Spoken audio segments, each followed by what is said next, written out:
Welcome back, ladies and gentlemen. It's Thursday, and that means we got the Premier League for you today. And boy, do we have a good one. I'm Dolson. To start off the day, next to me, we have Rain Day as well. I know you were excited about a lot of these games. I'm really excited. Today's gonna be a really good day, I think. As we've heard on Twitter, today could be one of the best days of Paladins in the history of Paladins. That would be hard to contest, but the reason they're saying that is because we got a World Championship rematch going on today, first match. We got a World Championship rematch, and on the other side as well, we got Kanga and Renegades, two teams who are close in the standings, but two teams who are kind of trying to figure themselves out right now. I think there's going to be a lot of good action today, a lot of teams fleshing themselves out. It's going to be a good one. It's really exciting. They're fighting for their lives. Okay, we got to add some drama. We cannot understate to this. We can't understate. Most dramatic. They're fighting for life or death. Speaking of the standings, here you have them. Kanga, Pittsburgh, Renegades round out your bottom three, but up top here, NIP not playing this week. They're 9-0 and 30 plus minus. And then the middle of the pack is all really, really close. Actually, everyone sort of within 1-2 wins of one another. 2 through 5 in this case, and we are going to get to see Navi and Envy play, and this has some standings implications as well. Huge. Navi at 3-3, Envy at 4-3. I mean, this switches things up depending on the way this goes. Yeah. And there's some things to look at roster-wise. Last time these two teams played, week 1 it was, Mutu wasn't around, and he's around today, and that's kind of what I want to jump into is we saw them week 1. Yeah. Envy got the better of that matchup. It was close, but Mutu wasn't around. Does that make a big difference, do you think, in this one? I don't know, man. Does adding, Kevin Durant to the Golden State Warriors help them win or not? Like, I think it does. I mean, Mutu, the thing that happened, if you weren't familiar, was Zarini had to fill in because Mutu didn't make it first week when they played Envy. We thought that matchup would be what it is. Envy got the better in, but Phoenix had to do the job of Mutu. Phoenix is a great player, one of the best off-tanks in the business, but his flexibility on a damage scale is not up to Mutu's. Mutu will bring out everything, from Lex to Moji to Leon to Cassie to literally anything to Drogos. I mean, he has even developed a Bomb King, a Mave. We're seeing so many champions that he can bring to light. It's something that Phoenix could never do. Plus, Zarini, great player, not as accomplished as Phoenix in his own role. So now you have the off-tank role getting better, and then you have the damage flexibility getting so much better, which means your draft is maybe, it's got to be exponentially stronger, your draft, because you can never get out-drafted at this point. And I think another, not necessarily unspoken, but we kind of look at it as a one-for-one player swap. But when Zarini was around, they had to switch roles up a little bit. Phoenix was kind of in a role that he wasn't as comfortable with. Everyone kind of had to shift around, and that's sort of an unspoken thing the last time these two teams played against each other. Creative's another guy on Navi. Yes, he is another guy on Navi, but one of the better guys on this team, absolutely. I mean, the Mutu sort of creatives is the 1-2 punch that this team brings, and he's one of the best blasters in the game. Yeah, and the thing that's so great about creatives is he has the same level of flexibility as Mutu, but he flexes with more of a propensity, like you mentioned, towards a blaster main. It's one of the most unique damage duo combos because we typically see, like the Renegades, so to speak, Shadow, who will be a blaster main, and then flex onto a Leon here and there. Creatives is a blaster main, but he will play absolutely anything as well, from the Mave to the Cassie to Leon. He will flex just as much. In fact, that's why he's the MVP for Navi, that first World Championship. They could not have won if he wasn't playing the Zen the way that he was. If he wasn't playing the Eevee, the Mave, there was no way to ban them, and his impact has proven to be of an MVP caliber for Navi. I expect just the same here. These guys definitely have a game to win. And I think the thing that NIP said before we sat down with Bonker in that interview, and he said, Navi, that's the team we're most scared of. We think they're I think 4th in the standings right now. But they're the ones we're most scared of. They played us the closest. They're the ones who are right behind us in the standings. We'll have to see how that plays out today, but before we can get there, we got to send it down to a quick interview with Lazy. Well, I'm here with Lazy as the calm before the storm, I think, is as Phoenix put it. The room's not, I want to say, as jovial. There was no dancing or anybody singing Old Town Road when I walked in, but this is a matchup that has been going on for a long time. You guys met at the World Finals. Now you've met once in week 1 where it was a 4-2. Now you have the full squad back together. How's the team feeling going into this game? The team feels pretty good right now. We are pretty set. We sort out a lot of things, especially drafting and getting used to each other again. So it should be pretty good today. Awesome. So the one thing I want to actually kind of break into is the fact that we've seen like NIP pull out what they've been calling like jank. You guys have pulled out emoji before. You pulled out a dredge before. Like, you're not unwilling to kind of take that step into the non-meta champions. Do you think you're going to have to reach into that pocket today to be able to take out Envy? Yeah, I mean, there is going to be things that people haven't seen before in the draft, so there's going to be something for sure. So overall, you're coming into this, you have what was I think a 4-2 overall both times. The last time, 2 times you've met when it's either Worlds or the set in week 1. Do you have any score predictions for today? Score prediction, I mean, against Envy, I would say 4-1. 4-1? Well, you've got it here, 4-1 for Na'Vi. Let's go back to the desk and see what they have to say as we go over and talk to the Envy guys in just a second. 4-1, he says, then clarifies for us. Just in case anyone was wondering, it's 4-1. Dang, you think you're going to go out like that? Damn. No, I'm kidding. I mean, we all got this that. is a tough one to call because Na'Vi have really been on the up and up. In Envy, they've sort of had a tumultuous start, as I call it, ups and downs for sure. I mean, they're positive in their win-loss record, but Well, where do you think they're at as a team? Let's talk about this. I mean, Envy really have had the ones, like you said, tumultuous start. They've just had a slow start. Sure. Na'Vi have really been the ones with the tumultuous start, having to add Zarini. And think of how well they played even against Envy with Zarini, with these flex options. Now you look at them having momentum. I definitely think the onus is on Envy, and the pressure is on Na'Vi. Because Na'Vi lose, this is a match they should win, I think. Envy at this point also have a lot of pressure themselves, but because they're underperforming and they want to get back in the winner's column against a very important team in the standings. Now, I think Envy can do it, Dave, but it's going to require something that we haven't seen from them in these last few weeks and a better incorporation of the champions Atlas and Amani, and Rubu getting back on his feet. And that's exciting to look into is Rubu and how he's sort of been able to fit into this team. Obviously, we know he loves to play the ruckus, but sort of seeing how they adapt to the new meta, because we haven't seen them here in a couple weeks. They had a bit of a longer break, a longer time to get things together and practice as a team. So we haven't seen them really wet their beak yet in this new meta pool and see how they draft and how things work out in their favor. We did get a glimpse of them in one game. This is actually the dredge game that they brought out on Ice Mines. And Rubu's the guy who picks up that Atlas, and he plays that role very, very well. Yeah, and I think this is where Envy might be at their best, when they're innovating the same way that NIP like to do. And in fact, maybe that's been some of the frustration around seeing NIP succeed so well, because it's off of something they did to win all last year, which was basically say, we understand the meta more than you. NIP have said, we understand the meta more than you. And now it's up to Envy to prove that they are no longer in the lull of trying to figure out the meta for their team. They have to say, we have understood this new meta of Atlas and Amani. We know how to play it, and we know how to break it. That's the big key, because you absolutely cannot do the same thing and expect Navi's talent pool to just be bad. They're going to probably beat you. You have to try and get a leg up somewhere. That's what makes this matchup so interesting. I mean, that's always been the conversation, is they're not necessarily playing bad. They just sometimes get caught out in picks and bans. Not necessarily that they lose the game in picks and bans, but sort of behind the meta curve, per se, whereas teams like NIP and maybe Na'Vi are a little bit in front of it. Yeah. Tulki, another guy you have to look at as well. He's sort of a stalwart on this team. He is. Loves playing the Inara, loves standing on the point. And a guy, he doesn't win you the game necessarily, but he also doesn't lose you the game. He's there and he does what you need him to do, I think. Yeah, and for most point tanks, you know, that last part would be true, but there have been so many moments where Tulki absolutely is the determining factor, and that's how much of that's such a praising kind of comment for him, because you're right, this role 99% of the time will never win you the game, never lose you the game, and a lot of people play that way. Tulki finds these shots. I mean, 675 onto a Leon, you're talking about getting rid of 30% of her health. I mean, that's a big deal. Finishing off these blows before that Pip can weightless again.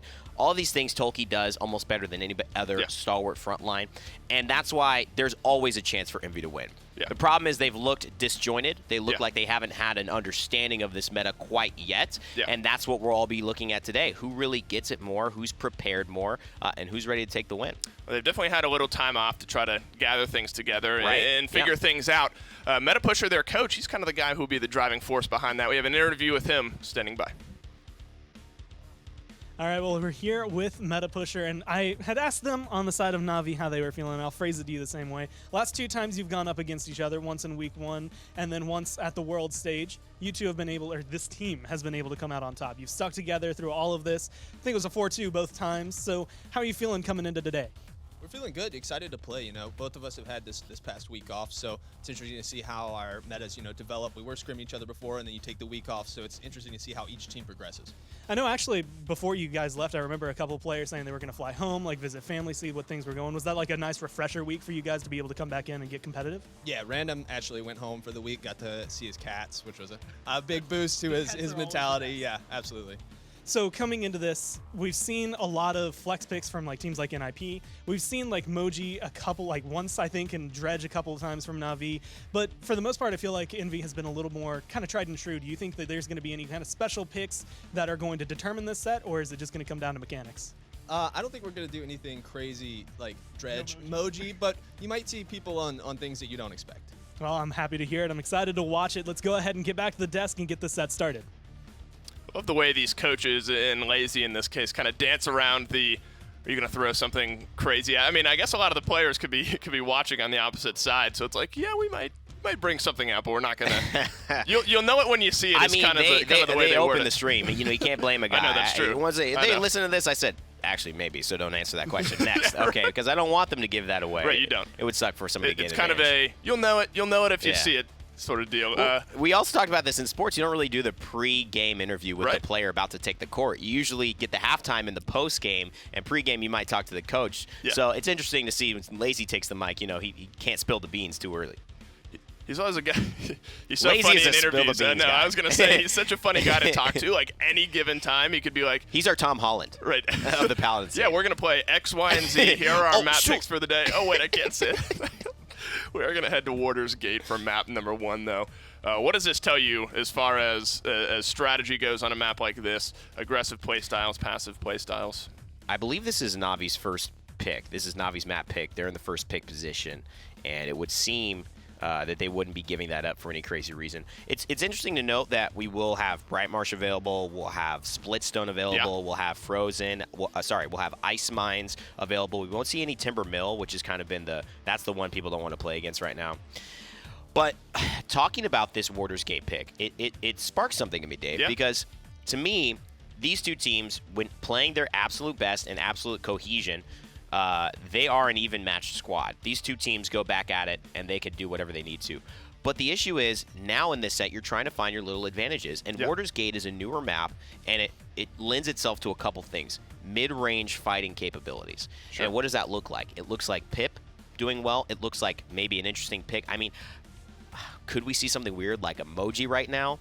Could we? I don't know, but I feel like this is the map where you pick something to throw people off and excel in these little, like, I'm fighting you now, up, defensive cooldown, mobility, now I'm fighting you again, up, because that's the way the map is designed. So I'm really interested to see how they go for it.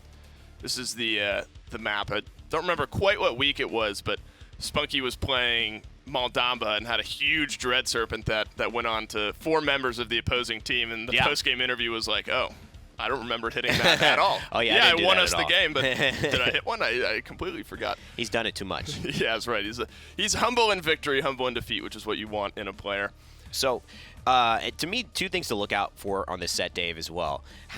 How much is Rock Monkey going to show up? Yeah. And how much is Paul going to show up? These 2 players need to be dynamic for their team. That's what made them so unstoppable. That's true. Rock Monkey would hit you high, Random Noob would hit you low, and there's no way to combat both of those people. Mutu and Creatives have definitely been performing better throughout the split, but Paul, notably, you mentioned what Meta Pusher said on the interview. He had to go home and see his cats. People act like I bring it up all the time, and people kind of make they think, oh, come on, man, I'm a gamer. No, Who cares? absolutely. When you travel and you're away from home, when you are in a different situation, when your time schedule, sleeping schedule's off, it affects your performance. Absolutely. I mean, it's 100%. Like, so there's no 2 ways about that. No. I mean, that's the truth. I remember the last game they had there before the week break, so I guess it would have been 2 weeks ago. We actually ran into each other at the gas station right outside on the way out, and I could tell, like, he was just happy. He was happy to be going home. He was excited to be taking the trip, get home, see everyone in. And if we try to draw that line to Paladins, it's absolutely what you said. When you're able to get home and just get a refresher on comfortability and kind of where you're at and where you're from, it could potentially give you a resurgence in something like this. And I also think it's like, me, I've had a very good support system coming up in kind of soccer and my crew there. And what was so important for me to perform was to have that consistent kind of thing that I knew, which is like, okay, I can go back to kind of my team, so to speak, have my, stuff I need to eat, the right preparation, and all that stuff really helps you get into a rhythm. So when you break it, there's bound to be a few, upset weeks. And that's what we saw. But now Envy have no excuses, right? They took that break. Navi don't have any excuses. They've had a break as well. And already seeing some interesting pressure for the Eevee. Navi saying, we want this. And what's dangerous about it is that, unlike Rock Monkey, Mutu and Creatives can play this Eevee, so you don't know what's coming. And Cassie going over to Rock Monkey, presumably. I called it the Rock Monkey effect because or the Rock Monkey factor. I remember I coined that in a game a few weeks ago. Because it's any given time. I mean, he'll always be a consistent source of damage. Right. But on a champion like the Cassie, out of nowhere, you could be losing a fight and then suddenly see his name flood the kill column, and everything starts coming up Envy. I mean, that's the factor of having a player like Rock Monkey, and out of nowhere, the fight can get turned on its head. So I like them going with the Cassie in this case, getting Rubu on the Ruckus as well, something that he's very, very comfortable with. But Navi, they've got a very good first three as well. Just look at these champions, right? I mean, you talk about Ruckus, Cassie, Khan, Eevee, Atlas. Every single one of these champions has some form of mid-range mobility, mid-range damage pressure, burst mobility, and also some type of defensive option to get in and get out. That is what this map is really about. Players are becoming more and more aware of how they have to draft to win this point fight. And what might be throwing Envy off here is the Ying. May not have expected that. The Ruckus is okay, but she is going to give a lot of healing, and there's a lot of great spots to hide clones here. We talked about maybe some interesting picks coming through. Maeve is now actually, she's starting to move towards the less spicy because of how much we've started to see her recently. She goes away, Bomb King now being the one who gets hovered. If it is indeed Bomb King, they're deep into they're getting into their bank time. Excuse me here, but both teams I think will be happy with what they've brought to the table here. I think Navi, I think you said it really well. The Ying pick, Atlas, Eevee, and Nara. I mean, Shaolin's sort of interesting, but the Ying is kind of that extra little something that makes their lineup a little more, not necessarily confusing, but a little different if you're looking at it on the side of Envy. They get the Bomb King.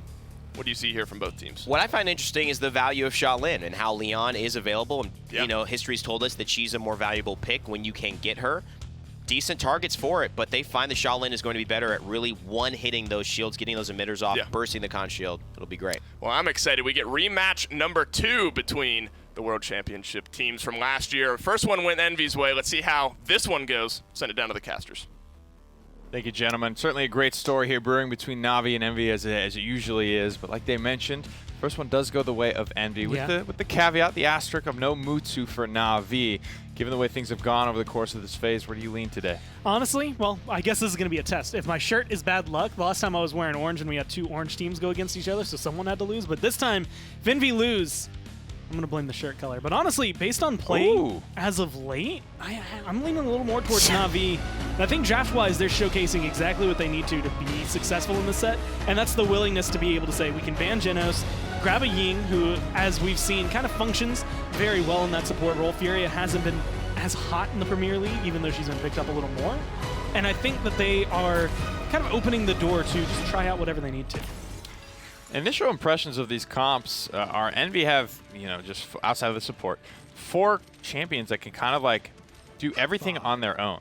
Yeah. Be okay in almost every capacity on their own, follow each other around, and just get after you and fight you a little better. And I feel like that could help to shut down Navi. Anytime I look at a Nara Atlas, I look at set up and control space and be happy in this retirement home that we've built ourselves.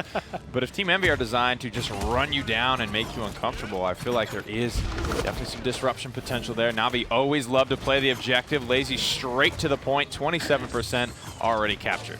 And this is the glorious thing about it. You can fight on multiple fronts here. Of course, you're going to have everyone pretty much feeling comfortable somewhere. I think, honestly, the person who'd be the most uncomfortable would be Tolki, because he's going to be playing something like the Con, but he can get aggressive, he can get in their face. It can cause a little more distress for Envy, and when you have a Bomb King sitting on the side like this, you tend to be able to win some space, but so far it's 51-3. It's a war of attrition right now. Not a lot of pressure on Mutu, not a lot of pressure on Spunky. That's my concern, Gormizer, is Mutu and Spunky free firing, free healing. It's really a war of the tanks. So much respect between these two teams. It's not something you can forget about. There is that little sense of apprehension. They don't want to push each other. Some of the best friends in the Paladin scene are on these two teams. These guys love each other to death. but today they have to go head-to-head. 57% for Na'Vi, 57 and now 60 and climbing for Team Envy. This one is going to be a war. I mean, being able to dance around like this, there's enough healing on either side, and still, no big kills have come out to really lean. No kills have come out to lean to one side or the other. It is just good old-fashioned who's going to be able to control the objective. Ults have been charged. There's going to be a seismic crash.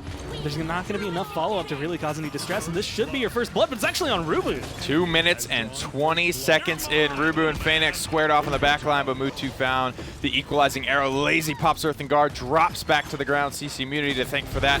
Overtime for Na'Vi, and Na'Vi come away with the first payload off of just 2 kills. And it's just that delicate dance. They put the Inara on the point and they hold onto the objective a little longer. And it's one of those things that the damage numbers leaning in favor of Envy overall, though definitely intersplice the front lines from Na'Vi right now, making sure that they put their name out on front. But that's just because, I mean, I think that's fair. Evie doesn't have, I think, any individual person she can jump in on and feel confident. I mean, look at the way that fight went. It was really the backliners were in the backline, being pretty safe, not taking a lot of risks, and the front lines were out and about, poking, moving around, doing a majority of the shifting over the course of that point fight. Team Envy, though, on the back foot now. 4 cauterizes to start, and even 2-2 split here for Na'Vi between Wrecker and Caught. And that's actually going to be a big call, only because you're looking to burn down Tolki's shield and you're looking to burn down Rubu's shield. Whenever that emitter shield comes up specifically for Ruckus, it's just such a pain to have to deal with him. All of a sudden he gets that extra burst of health you have to burn through. So going for that, you can see, I think, Mutu kind of looking to be the shield popper in this. Planted does apply the Wrecker bonus as well, so you can have that burn through and then still get damage afterward. Do you think that might be an unforeseen consequence for Natus Vincere as they really are going to be heavily countered in the healing department later? Or is it a benefit because their front lines don't rely on shielding, so they'll have that form of mitigation somewhere else? I think it's going to be a benefit overall, but it's one of those moments where, admittedly, when you're looking, especially at the draft, right, Shaolin comes into this, one of the big questions that the desk had was, why not Leon? Like, why Shaolin coming in right here instead of the Leon, even though she's normally higher priority? It's just Cassie is your go-to counter for a Ruckus, right? Cassie with Wrecker, that's all you need on your team to counter him. When you have a Shaolin, though, it's definitely a lot more worthwhile to get him. Things might be winding down in the first round here, though. This fight kind of going the way of Na'Vi, but Phoenix falls. Mr. Hayes credited with a kill, and Ultimate comes out for Natus Vincere, but largely, it looks like the call at this point is to disengage. 30 seconds left on the clock. The payload is certainly knocking on the door, about one team fight's distance away, and with Creatives finding a nice opening frag on a Rock Monkey, the door seems to maybe just been kicked wide open. And those are going to be the big moments. If you can get rid of the Cassie, which is one of Rock's best champions, you can control him and corral him a little more. Of course, now you're seeing the shield getting popped, the control coming through, and I'm going to have to say Random Noob so far has not been having a crazy game. A nice Poppy Bomb, though, is going to be able to control a little bit of the zone, but it did not get rid of Creatives. Wormhole gets him back onto the map. He eventually gets the kill as well. Mutu and the gang push it through 2-0 start for Natus Vincere. Definitely a great start. When you consider the opening man advantage they had in that fight, Rock Monkey was just not a factor. He was dead, respawning, and then dead again. We talked a lot about the front lines being involved. Mutu and most of the other backliners through that first point fight took a pretty passive role, didn't take too many risks, but is that just what you expect from Shaolin? If you don't force him to make any risks, why would he? Yeah, and admittedly, at the beginning of the game, I think we're going to see that from Mutu, right? That's just going to be the way this champion, I think, needs to be played. Now, 4-0-3, he's obviously got his kills, he's got his assists, but he's going to have at least a tier 2 in his Wrecker, which is where I think we're going to see him maybe push up a little harder. Again, he's going to be, if you don't have Cassie, the second best counter to dealing with the Ruckus, to dealing with Tolki's shield. And if he can burn him down, then he's going to. Every shot matters so much for Shaolin. You can see Rubu toying with the idea of pushing down the young aim god himself. Has his shield available. Play like a pro featuring Rubu. Talks about playing around the cooldowns, and he does so nicely. Finds the first kill onto Spunky, stunned out into the wall. Mutu versus Rubu in the backline. Withdraw. Saves him for a time. Mutu with one more arrow. Mutu getting aggressive, putting good damage out. Wow. But at the end of the day, it's a 2-for-1 Rubu. Big dividends paid in the backline dive. And a huge 5-man wipe. Envy with comeback mechanic. Like, this is going to be a very easy pickup for the point. And good control from them. And that's just one of those moments where instinct takes over, right? Like, that's not everyone making the call, hey, go in, like, this is exactly what Ruby's going to do. It's, I can get this kill. And you could even see with the withdrawal from Shaolin, he's like, oh, he's going to be trying to get out of here. I'm going to shoot where he's going. Mutu made the decision to try and stay and fight, and it almost worked out. And in a way, Gore, that's what I like about this Envy composition. It feels like, you know, they've been through a tough couple of weeks. This is just a back-to-basics Team Envy composition here, where it feels like every player is so comfortable with these characters that they can just be allowed to play their own game, and they're going to see how it goes. Also worth noting, I think, that Na'Vi and Envy were the top 2 teams of last season, of the quote-unquote older meta. You think there's a chance, and this feels slightly like it, that we just see these two kind of slip back into that old style where they were both so strong and not really feel pushed to change? I wouldn't be too surprised. I mean, you noticed Envy banning out the Amani, Atlas kind of coming in, and while he brings a completely different set of abilities than I think any other off-tank, he's still going to play off-tank. Like, he's still going to look for similar shots, similar positioning, so you can kind of deal with him the same way you'd want to deal with, say, a Khan. You're going to have to do a couple of different counters overall, but your mindset against him can be the same. Whereas Envy, all 5 champions, like you said, is something not only that they have played, but they played on the world stage. They have played consistently pretty much since day one. They can just be autonomous here. They can just play on their own, and it comes together because it's so natural and comfortable.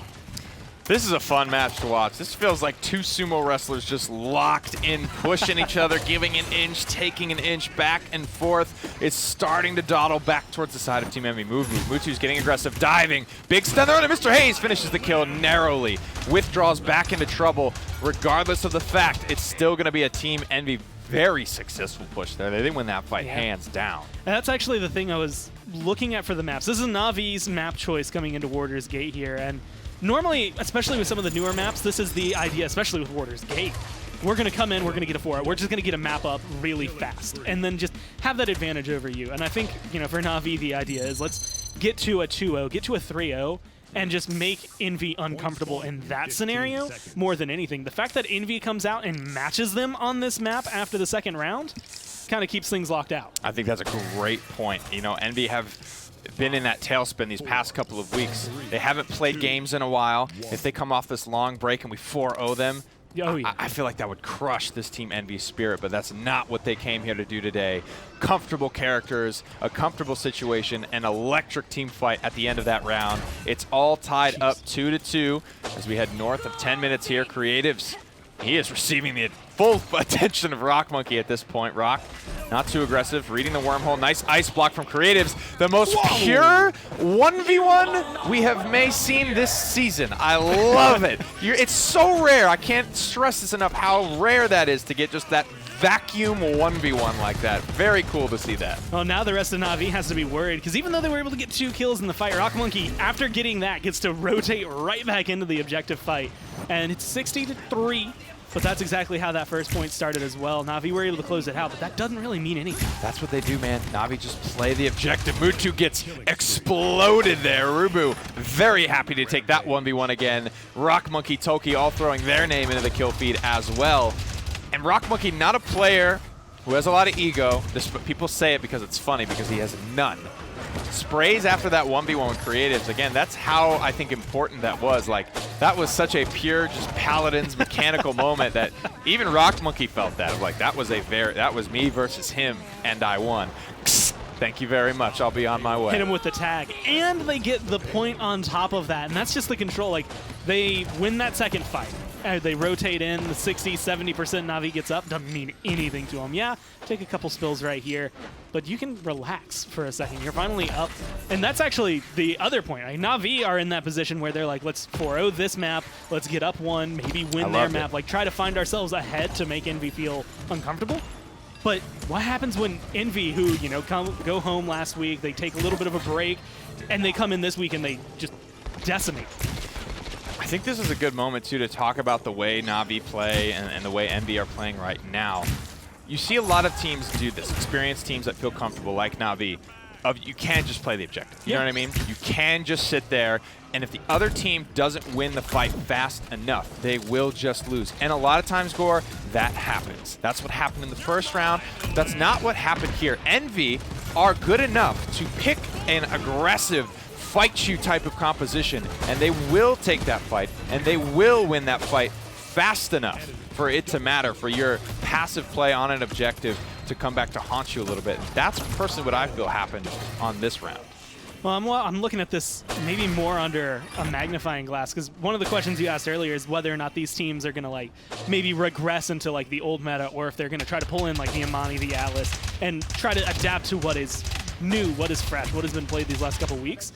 And I think, honestly, if Na'Vi lose this map, they do. Like, it's one of those things right now. Phoenix, he's doing fine on Atlas, but fine is not the level of play that you need to be at right now. If you look at Envy, they've gone 5 tried and true and 5 that can play on their own. They're going to be able to run the show like this. Whereas Na'Vi are trying something maybe not even more out of the ordinary. It just takes a little more execution. And Na'Vi are an incredible team, so I think they'll adjust as this situation arises. Hold the phone. Rubu gets a gorgeous angle, and though he's only credited with one of those killing blows, he decimates the Na'Vi roster there. Envy are in a position to close this game 4-2, 18 seconds on the clock. Payload barreling towards its final destination. This is the final team fight, folks. This is it. If Envy can grab a W in this team fight, they will win this game.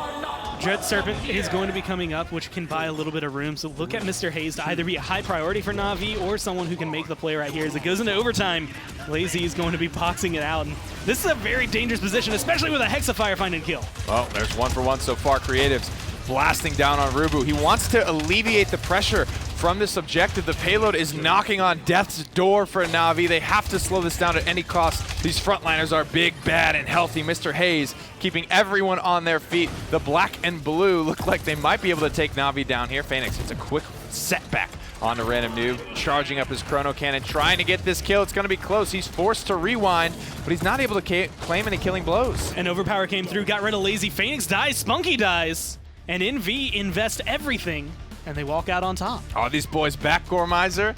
They certainly look good. Definitely looking like it. That is something, again, if you go back and watch the last 2 weeks of Envy, it did not hit the same stride that that map just did. And to stress the point even more, that's where Na'Vi wanted to go. That's how they wanted to start their day, and it did not come out, I think, the way they expected. That is their map selection. That's a big point that you bring up. Now we're going to Envy's map pick, where they feel strongest. But in this set, I feel a little bit of like both these teams are so good. Oh, yeah. We kind of banned out Every the single wonky, map the is niche gonna be maps. I think close. they're both going to be damn good. It's going to come down to more to drafts and play style. And though those were like pretty old, classic Envy characters, I feel like they did take a more, we're going to get aggressive. We're going to put a lot of pressure. We're going to kill this team fast. We're not going to let them AFK on the objective and win that war of attrition as they love to do. That does it for game number 1, guys. We're going to head it back up to Dave and Evan. Thank you, guys. And I feel like if you weren't sold on this set prior to that game, you need to be now, because that was a turnaround from Envy. Yeah, I mean, it was. They go down 2-0 so early on, and we looked at each other, we were like, this could be quick, because that was like a 2-3 minute push or 4 minute push. First blood didn't come out for such a long time, but the way Envy turned that around, I mean, that raises some eyebrows. Oh, it certainly does. And one big thing that they did, we didn't talk about it before going in, but their draft has adjusted, and their adjustment has been taking Tolkien off of point tank and not using point tanks to point tank and saying we'll tank where we need to, when we need to, and that's it's unusual. Rubu is the Khan and the Ruckus player, Tolkien taking on the Khan in this one, and it gives some extra damage on the board that probably wouldn't have been there. And it's also game-changing. People are just valuing Khan a lot, especially into the Inara, and notably no Barrack in this game. I mean, that's something that's interesting. I know Lazy loves the Inara, but Barrack not picked up as well. And I think it's just really Mutu and Creatives can't get going, and Rock Monkey has one of those performances early on, really shuts down Creatives. But I think it's really all about Tolkien here on this con. This is the big switch up that they've made, and it clearly has paid dividends. I mean, 14-4-7 he went in this one, and you're right. I mean, in a way, that's almost that's another damage dealer. That's a KDA of a damage dealer in this case, and the con is a big change. An early overpower didn't go his way, but that was when they were on the back. But big smiles for him. I think that's a #1 he's holding up in the air. They want NIP. We want NIP. Yeah. They got 3 more games to go through here, but they are looking good. I mean, now the momentum's in their favor. The big thing to talk about, that was Navi's map pick. They wanted to take us to Warder's Gate for map #1, and they looked good right off the bat. but Envy made the proper adjustments. Now they're the ones who can pick the map. They're the ones who can dictate the way this set goes now. You know, it's very interesting. This is exactly what Envy needed to give a great set. They needed to come and have a big win, a home game win, steal a game, so to speak. And Na'Vi still have the tools to be able to get this done, but they're going to now have to fight against an encouraged and enlivened Envy that they didn't have to face off before. That still had question marks. An early 2-0, then a 4-0 would have definitely put Envy in a different mental state than they are now, which is excited, ready to go, saying we can actually win this thing, guys. So Na'Vi definitely made this harder for themselves. And Mutu, that Shaolin did not show up the way he was hoping. We also see the unstable Fisher choice by Phoenix. I thought his Atlas missed quite a few shots. Yeah. And it's not usual that I say Phoenix missing shots, but sometimes that is the difference. The way Tolki hit his shots to clean up and go that 14-4, Phoenix wasn't able to do that on the Atlas. The crucial one right towards the end of that game. With it was random the duel with finish Bomb it. King, and he was so low, but he couldn't finish it. Then he had to drop back, ended up dying anyway. That payload very well could have gone through regardless, but that's sort of telling of the duels that we saw throughout that match. Yes. But I think this is the game where we'll be able to see more so how this set will go. Of course, things can change, things can turn around, but if Envy come out with that same fire 2 games in a row, that's a little more telling to me than game number 1 would be. Being able to replicate that is sort of what I'm looking towards. They grab Genos, he makes it out of the ban column. Ash Cassie, excuse me, on the other side. Ash is such a big part of Phoenix's draft that I think this is already enough of a different look for Na'Vi and to feel good about it. And I also think Envy have to start being worried. No Atlas here. And how much do they trust Rock on the Amani? Because I have a feeling that Mutu could very well be playing this Amani. And Creatives could go into the Cassie if they do. Actually, excuse me, no, they've picked up the Cassie. So now it's really up to Envy, and I think maybe this is Na'Vi saying you can't have both at the same time. We don't feel like your Amani is going to be as valuable as our Cassie, so we'll take that Cassie and basically force you to grab her or, you know, go deeper into your damage pool. I mean, if I remember correctly, we saw Rock Monkey on Amani the last time they played, but it wasn't. I mean, it was good. It's but it wasn't. Not Cassie. It's not Leon. I mean, Leon. Well, I was gonna say is still around, but being hovered here by Na'Vi, that would likely push Rock Monkey. I mean, Shaolin potentially around, the Imani definitely around as well. So which direction they choose to go with that is up to them. But the big thing, we talked about how good Tolki was on Khan and Atlas, but both of them are banned out here. So does this force Tolki back to the Inara where we used to see him? And Tolki will be on the Barrack right now as it stands. That's true. And then we'll Ruckus see maybe what they try to add. I mean, Rubu still going with the Ruckus is fine because he had a good game with it, so he doesn't have to switch up. And then Na'Vi now have a chance to get their second, and Lazy's going to take the Inara with little value, and of course without the Khan matchup will be a lot better for him and be able to play on the point. So Shattered Desert looking much more Na'Vi. They get rid of the Atlas issue, which did hurt Lazy. Still going to be a tight set. I can't call this one, man. No, both teams have threats. I think the way I look is how Rock performs on Maeve, because we know how Random Noob's going to do on the Eevee. He's a great Eevee player, but if Rock Monkey can really make this Maeve look great, then I think Envy are in a really good spot. But we're going to have to head down to game number 2 to see how it all plays out. Envy, they grab map number 1, but map number 2, it's all up in the air. Let's go down to Nick and Gore to see how it plays out. Thank you, boys. And if I have to cast my chips, I'd cast my my vote for Random Noob playing this Maeve. I mean, he played it back in the day when it was the damage reduction style for Maeve all the time. That was the only thing you really saw from her. That was kind of more of his style. What are your thoughts? I mean, I've written down Rock Monkey on Eevee. I just don't know, or Rock Monkey on Bomb King. I don't think I could write down Rock Monkey on Eevee too when Random Noob's in the game. So it will be Rock Monkey on it. And I like the call, though, because this is actually something, you know, Meta had kind of allured to in the interview where he's just like, without even giving anything away, he's just like, you will probably see some people playing things that you wouldn't expect them to be the ones playing. And that's just we're going to try some things out. We'll see where it goes. And I think this is a very good map to have a Maeve on. It's a good map for an Eevee. When both of them have a Luminary boost, when you are able to go into, I mean, at this point, what Na'Vi is running, which is just kind of a tried and true, I would say that Leon Cassie feels kind of like they're trying to control Rock Monkey. I think this is a really good showing for him. Well, a couple different cards, but same theme of the way Maeve really has come the closest to viability in the past. This damage reduction while prowling. well after using Pounce, things like that. She has a couple of different damage reduction cards and ways to get it. First Blood does go to Envy very, very quickly. Those daggers are almost good. Random Noob finds the Ice Staff shot in the back line, and Na'Vi are hit hard and fast. I mean, they're doing exactly what we've been saying and looking at, admittedly, NIP doing. You get a draft that's good for your players, and then you just get in their face and do it. You don't have to think about it. You don't have time to think about it. You just have to fight. And when you have something like Genos, that enables it a lot more. But the fact that, I mean, Envy did it last game without it. This game, they're doing it maybe even a little harder with it, I think is showcasing that they have taken that week, they've done their homework, and they have adapted their playstyle. And overtime already started here for Team Envy. 150 on the clock, a much quicker start.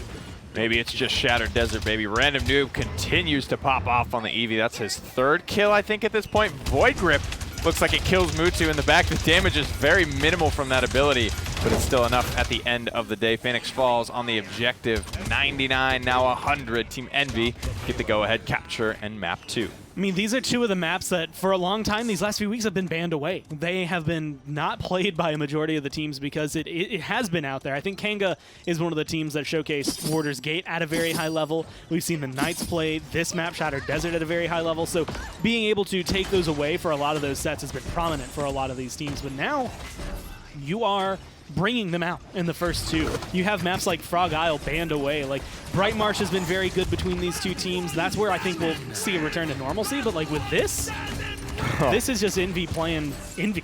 Toki failed to get his ultimate off twice, and it looks like it will result in the first teamfight victory for Na'Vi. You give them an inch, and they take a mile here. This is looking great for these two squads. Very, very clean, very decisive wins both ways already in games 1 and 2. I like the way Team Envy have showed up to play today.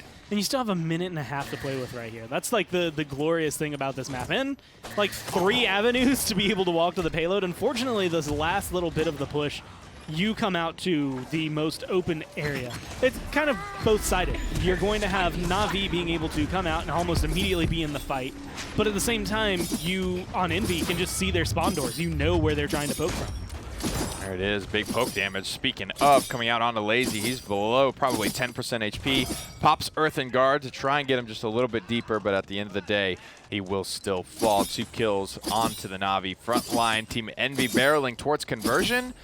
And I don't know if Na'Vi are going to be able to stop this one. Phoenix just barely gets out there in time. Dome Shield is dropped almost immediately in response from Team Envy. Phoenix passes the baton over to Lazy to see how long he can keep up this contest for. Na'Vi have a decent chance at stabilizing here. They've weathered a decent amount. It was a great handoff between the two front lines. There's going to be a seismic crash. It's going to be able to set up a little bit of success here for Tulki, but it's going to be these turrets and him, the team, just doing too much damage. They're burning through everybody else on the side of Na'Vi. Lazy finally goes down, and that pushes the payload right on through. Everyone's burning on a streak, and they find themselves up 2-0.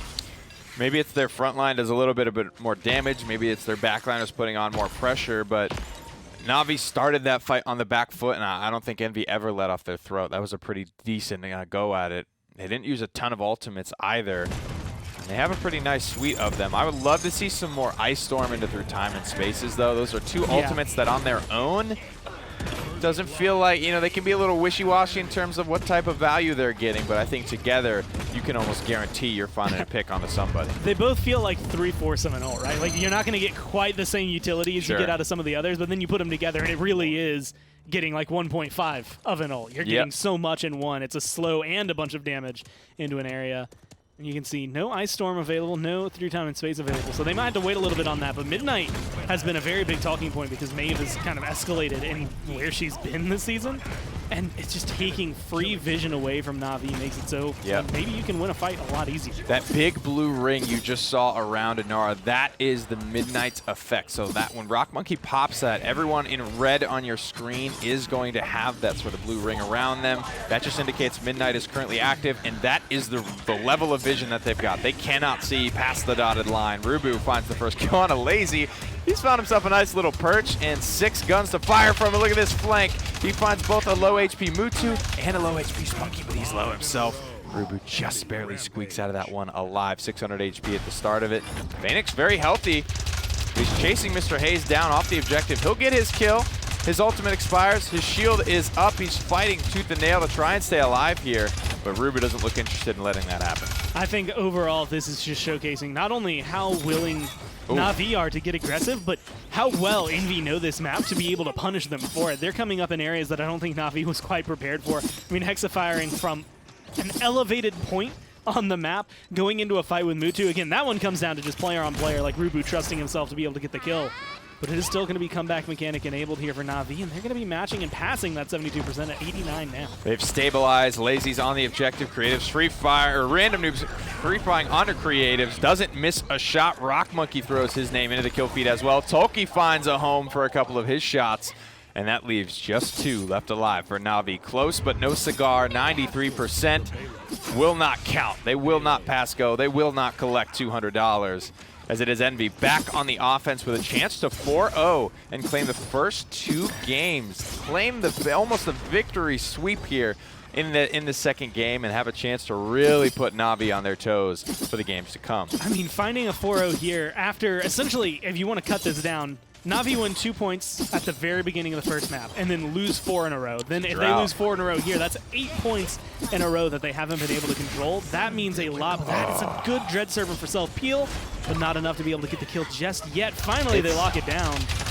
But I mean, it's just like last time. There's still a minute and 50 left on the clock. They can come back with plenty of time to spare. And I love to do this every time I get the opportunity, just to point out how important every single shot can be. Rock Monkey jumps the gun, gets a little bit trigger happy there, and dumps his first 2 bonus damage knives just into the ground on accident. Instead of 1,000 damage going into Spunky, Spunky hears 2 knives miss, feels the next 2 connect. He's able to just turn around, hits the fear. Rock Monkey tries to disengage, gets collapsed on by the Na'Vi front line, and that's that. How different could that team fight have gone if those first 2 shots had connected? Would this game already be over on account of that? That's what I love to kind of look at, these little moments that can make big, big differences in the overall story. And it's this weird push and pull, right, where it's like, okay, I missed 2 daggers and I die because of it, but I get a Dread Serpent. Like, is it worth the Dread Serpent missing those shots? Like, where does that trade-off come down to? Because, I mean, it's at 50%. It's going to charge back in time for at least 1 more fight unless they lock Spunky down or just the rest of Na'Vi so he can't do anything in terms of healing. But because of the way the fight's going, especially under this little arched area, it's going a little more Na'Vi. Oh, I like that. Time and space. Would have gotten the kill, but I think Rock Monkey sniped it away at the last second. Look at this. Now he's just plowing knives into the back of Spunky's head. He's going to get 2 in this fight. Tolki finds another. Midnight is ready to go. Not a ton of cooldowns to play around with, but Rock Monkey's still confident enough to push down Creatives. Grabs the kill. 30 seconds on the clock. Payload moves forward a little bit. Shout-outs to Tolki there.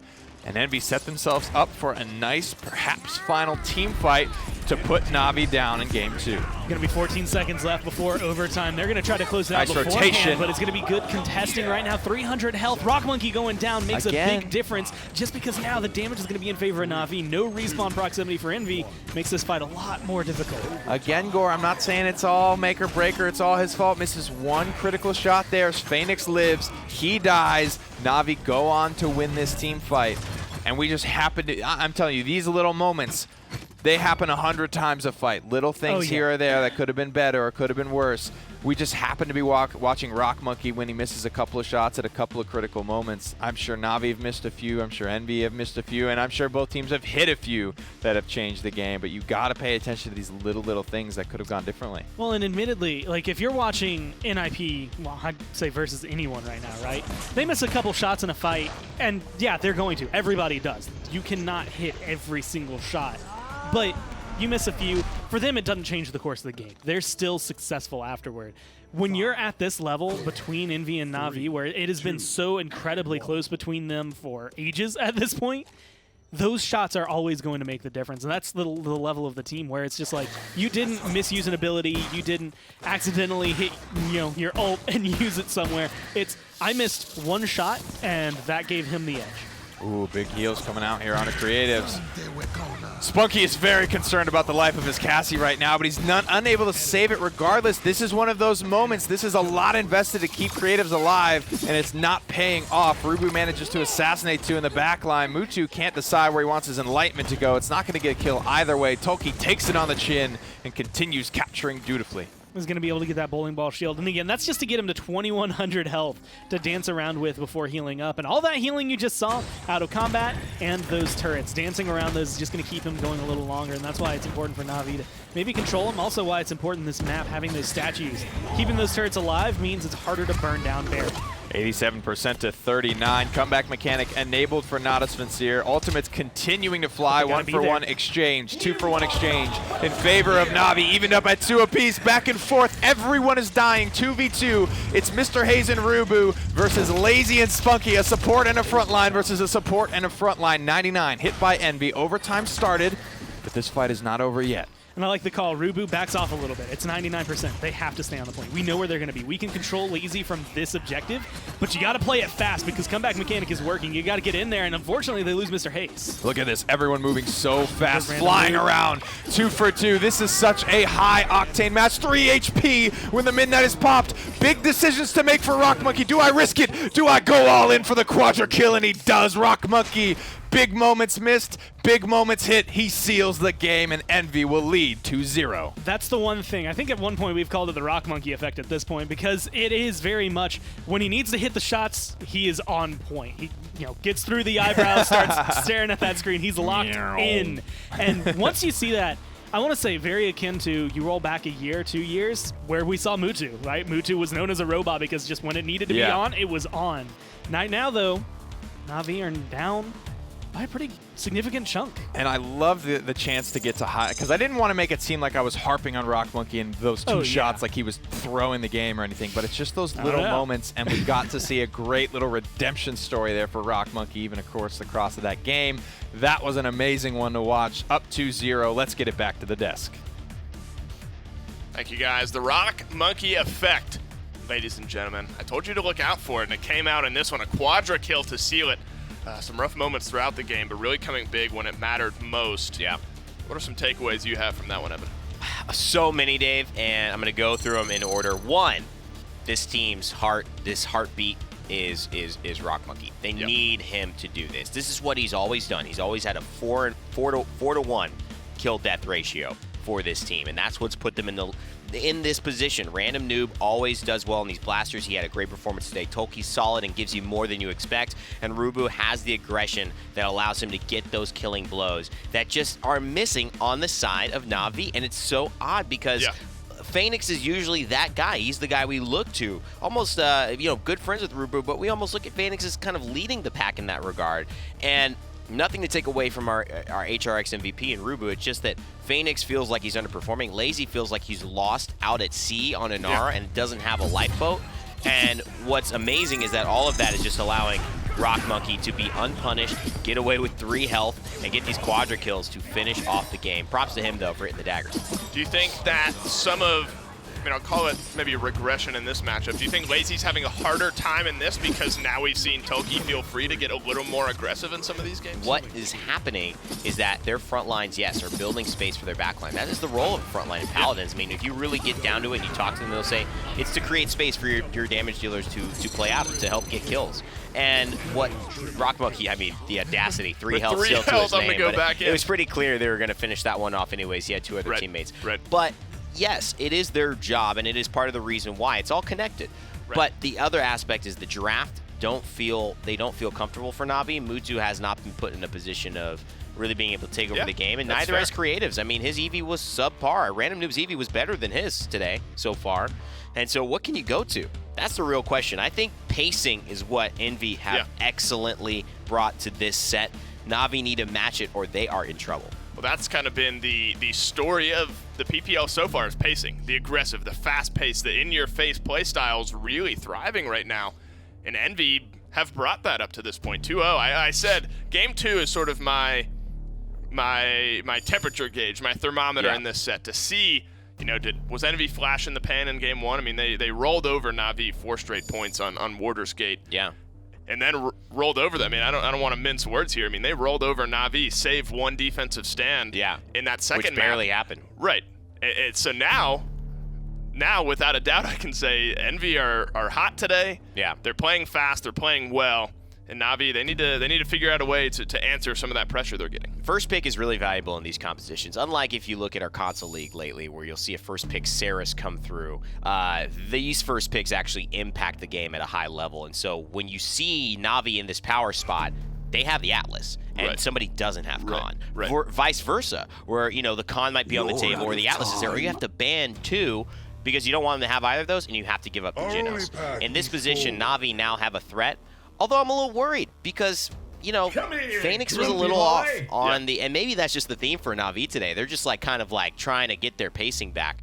But this Genos Bomb King looks right to play into the hands of the pressure and the DPS kind of effectiveness that Envy have shown today. I was going to ask if, you ban out the Khan, you're assuming Na'Vi go the Atlas route. Are you fine with trading out the Khan? Would you have rather Atlas seen Genos, you mean? Right. Would you have rather seen Genos Khan on the side of Envy, and knowing that they're going to get one of the two between those two? Are you happy with the Genos Bomb King? Envy are fine with this. I think Envy really are okay. And one of the best things that we've seen Na'Vi and any team against Envy do is try to limit Rock's carry potential champion pool. The Maeve is a big problem because she is not in that typical ban phase. Yeah. And so they banned the Cassie and they grabbed the Shaolin Imani, which is interesting. Obviously, healers no longer have a value in this because Genos already picked, so he can get that last pick if he wants. Barrack's still on the table, which I think would be a very good pick for Lazy. He's got to get off the... Oh, there it is. Imani does get... It was Barrack instead of Imani. Okay. He needs this. Right. But I want to look at that Shaolin again. Yeah. I mean, it's sort of... I mean, it was a little flat in game number 1 for Mutu. How do you feel about them going back to the Shaolin here on Jaguar Falls? I'm a little worried, I'm not going to lie. Yeah. I mean, they have dive as well. But the thing that's nice about it is it's flexible, like I've said. So it can go to Mutu or Creatives. No, that's true. And so that means this last pick is still a question mark. Is it a blaster? I mean, you could go Drogos here. There's not a lot of hit scan pressure. If Mutu wants to bring it to the table, Combustible has proven to work. It's something Alex has gone to on NIP, albeit Frog Isle more so at times. We've seen Worm Jets work extremely well. FRZ God has played that on a few maps, and we saw that with Kenga and Evil Eye, where he set up that amazing play where the Frost Bomb into the salvo on Jaguar Falls. So it's not a champion that can't be great. And Envy, however, still have a Leon in the back pocket if they want to go to it. So they're going to go for the Pip. I like that. Very NIP-esque. I was going to say, I like that. We've seen Pip thrive. Yes. I mean, granted, it's been in the hands of Bittner. But nonetheless, we've seen at a champion level, Pip can do well on this map in the right hands. I mean, that's the big question is Pip in the right hands? Is he in the right composition? He can do well, but there's a lot of needing sort of the right moments around him. A lot of times, Pip and maybe an Atlas or maybe a Barrack will go together since they have some of that burst healing on their own. So some of those playstyles may be coming through. Moji getting hovered here. Envy have played Moji in the past. With Luminary. Andro is still, though. Andro is still. That could be exciting. They're obviously right now, even just with Moji and they're Andro, testing flank. I was going to say. They're looking for a flank potentially. Yeah. I mean, it could end up being Zen at the end of the day. I think a lot of people. I mean, this is going to be Rock Monkey's pick. Yeah. He is an Androxus. He is a Zen. At this point, if he's going flank, that's pretty much all you got. So you would expect these two to be picked up here. Pip is great, and people haven't solved the answer to solving Pip. I mean, they haven't found the answer to figure out how to get with him. Maybe it is this hit scan pressure. It's somebody who lives in the air and not on the ground, where Catalyst no longer has the impact to catalyze the 1v1 win, and obviously is the least susceptible to an Evil Mojo type situation if he's up there in the air. I like it. I think Envy are just one step ahead of Na'Vi today. Do you think Na'Vi have a higher skill requirement lineup? You need a little bit of something extra to really perform that lineup at a high level? Yes, with the Pip, everything else, I feel like played at its absolute ceiling, Envy should win. I feel like the Ashe, the Androxus, and the Bomb King particularly, even though you have Atlas over there and the Pip, those three champions played at their absolute ceiling with Luminary are going to beat Na'Vi. I mean, they're going to beat anybody. Those are three of the most dangerous champions in the entire game. I mean, they've got some aggression. They've got some dive on their time. This could be a must-win for Na'Vi. If they go down 3-0, that could be a tough hill to climb on their end. Let's set it down to game 3. Let's get it to your casters. I do love this, my friend. I love it. I mean, frankly, Gore, hit scan players have left me a little bored this season. Leon's, Cassie's, almost every game. You know what I mean? Where's the variety? Where's the spice? I want it. Give it to me. And now Rock Monkey comes out. It's not enough for Envy to be up 2 games. They have to continue this dominance. They have to continue to be better. And this is almost like a little mini microclimate of the way this phase has gone. You know, NIP's success story has been about not only being better than everyone, but continuing to stay ahead of the curve.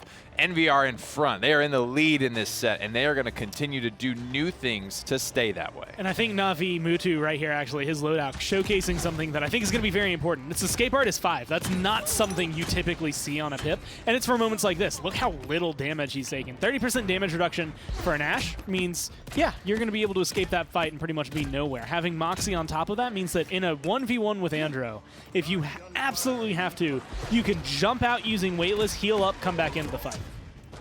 So when Mutu, in layman's terms, when Mutu's jumping around, he has Blast Shields and Haven 3 combined from minute 1 in this game. A very impactful card if used correctly. Big setback there is going to be good for first blood, though. Phoenix, very nice play and a very Atlas play at that. And being able to get just 1 kill between these 2 teams makes a big difference. If you can get rid of Mr. Hayes here, it opens up a big door. And a nice little rewind there for Phoenix to be able to keep himself alive, keep him in the game, put him right back on the point. There it is, big shots, winding up, let loose. Team Envy with 48%, 36% in climbing for Na'Vi. Little stasis field goes out, little setback onto Random Noob. Phoenix is there, charged and waiting for him. Someone's been tuning up their Atlas today. Phoenix looking very, very good, very well practiced. The setbacks have been the result of both kills. Now around the corner, double, triple setback for Phoenix. He is doing this team fight all on his own. That was very much a get back over here play, right? You see Mr. Hayes start to walk away when he gets incredibly low. Phoenix says, no. Hello. Come back to me. You belong over here. This is and awesome. It is just such perfect setup for himself, for his team. They're the ones getting credit for the kills, but it's all on the back of Phoenix. That last 45 seconds, that is the damn sales pitch for Atlas. That was the whole kit used so beautifully all the way from the start of when he throws down that stasis field to walk past the Grumpy Bomb just to get in Random Noob's face. I mean, that was premier world-class Atlas play. I loved every second of it. And it's such a vast difference. Like, I feel like in Warder's Gate, they had the Atlas, and it just didn't feel anywhere near as impactful. I think part of this is what we're seeing Phoenix do when you know Jaguar falls, and I think that's the biggest thing for them right now. I love Jag falls, man. Being able to come here, like, this is like the old map, right? This is just the one everyone knows. What is that little Ashe crown? That looks like a mix and match type of skin day. Rubu with a shoulder bash kill. Gotta shout that out. That's my absolute favorite way to get a kill in Paladins, is to just run somebody the hell over. Rubu staying alive for the time being. Creatives will put him in the dirt with one more quick shot. Random Noob finds Phoenix. Is that like that Jade Empress, Jade Rabbit skin? Yeah, I know which one you're talking about. You know what I'm saying? Yeah. It's I'm like not a sure. couple of those skins. I have like one Ashe skin that I ever use, and that's it. Which one's that? It's What's not the gore the flavor on Ashe? Not the newer ones. It's one of the older ones. I Is can't it even Ronin? remember the name of it. Like the Ronin armor I think set? yeah, I use Ronin. It's a good one for sure. It's a good one for sure. Although I think I might need to up my game and match up with the street style. Now that that's At out. least the weapon. You got to get the Yeah. squeaky toy weapon for sure. Street style skins available now, and they are fuego. We've seen the Mave one today as well. Just worth noting, I think these players always looking good in the realm. 40 seconds on the clock in this round. Team Envy trying to get things going on the defense here. Rubu's been very aggressive on the defense, getting into the back line, and Droxus hasn't quite had the impact, I don't think, yet, but it's been all about Phoenix. He's been too loud, too proud, and too damn good to talk about anybody else. This Atlas has been, you know, the judge, jury, and executioner, if you will, of these team fights. Big shots coming out on Inara. Hot target swap. Back to Inara. Maybe to Bomb King. I don't care. I don't know who I'm going to shoot. All I know is somebody's dying. And just locking him down. One of the biggest things Atlas is bringing is the amount of damage he's doing right here, being able to kind of reset some of these shots or some of these health bars. I don't know what happens to Rubu there. He gets melted. It looks like an evil mojo, and then just a really good set of shots from the team melted him. Inara, the last one there. Earthen Guard only mitigates that headshot. to be 675. Huge damage from the Chrono Cannon, just absolutely Get pumping. outta here. Big setback there. Opportunity to kill and push. Grumpy Bomb. Desperation coming out from Team Envy. And it looks like this one might go through. Nice little second chance there. Gonna rewind here. Phoenix fighting tooth and nail for this. Where is the rest of Na'Vi? They've got to be here soon. The man out of time is out of time, and Envy will hold the defense 1-1. Now reads the scoreboard. All right, if I'm Envy here, I have one strategy going into this next point fight, and that is kill Phoenix as fast as physically possible, then worry about the rest of the team. Because I think without him playing at this level, you're seeing a lot more akin to, I want to say that round 1, round 2.5, where it's very neck and neck. It's very back and forth between these two teams. Oh.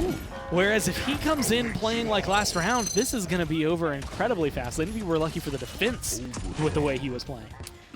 Atlas can be a tough guy to commit to, though. I mean, there's so many big cooldowns. Top damage in the game is Lazy and Phoenix, the frontline characters for Na'Vi, getting into the mix and staying in the mix. That's the only way you get to the top of the damage charts, is if you have big boy uptime in these team fights. You know, Rock's got the 9s, though. 39, 999, being able to bring it through. He is set. He's ready. That's a cool But number. that is the moment, right? Where is Rock Monkey? We've been looking at Phoenix this entire time. They get Still rid on of his Lazy. horse. They're setting it up.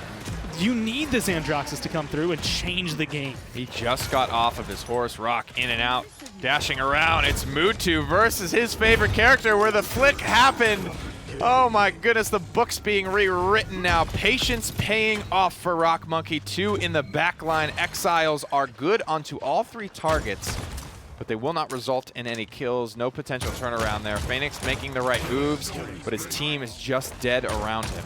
And that's the call. That's the only other way to deal with this. Phoenix had a lot of room to work with during the last round. It was a lot of control because the rest of the team was set up perfectly where they needed to be. You get rid of Barrack, it's a 4v5. Then it becomes easier to deal with a Shaolin, with a Pip, with an Atlas. Like, no one else was able to do anything. And even though Phoenix was up in their face, causing a lot of damage and a lot of ruckus right in front of them, it didn't impact the point fight.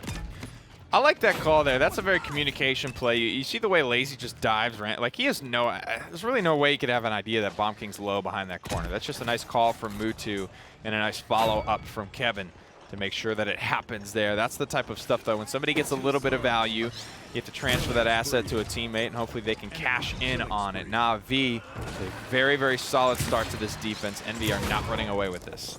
I mean, Creative's being able to find some good kills there. And this is actually that area in this map where Shaolin, I like personally being able to come through with it. He's 9, 4, and 6. He's not doing anywhere near what we saw. Well, I mean, and this is a good thing. Anywhere near what we saw on Warder's game. It's having a much bigger impact this time around.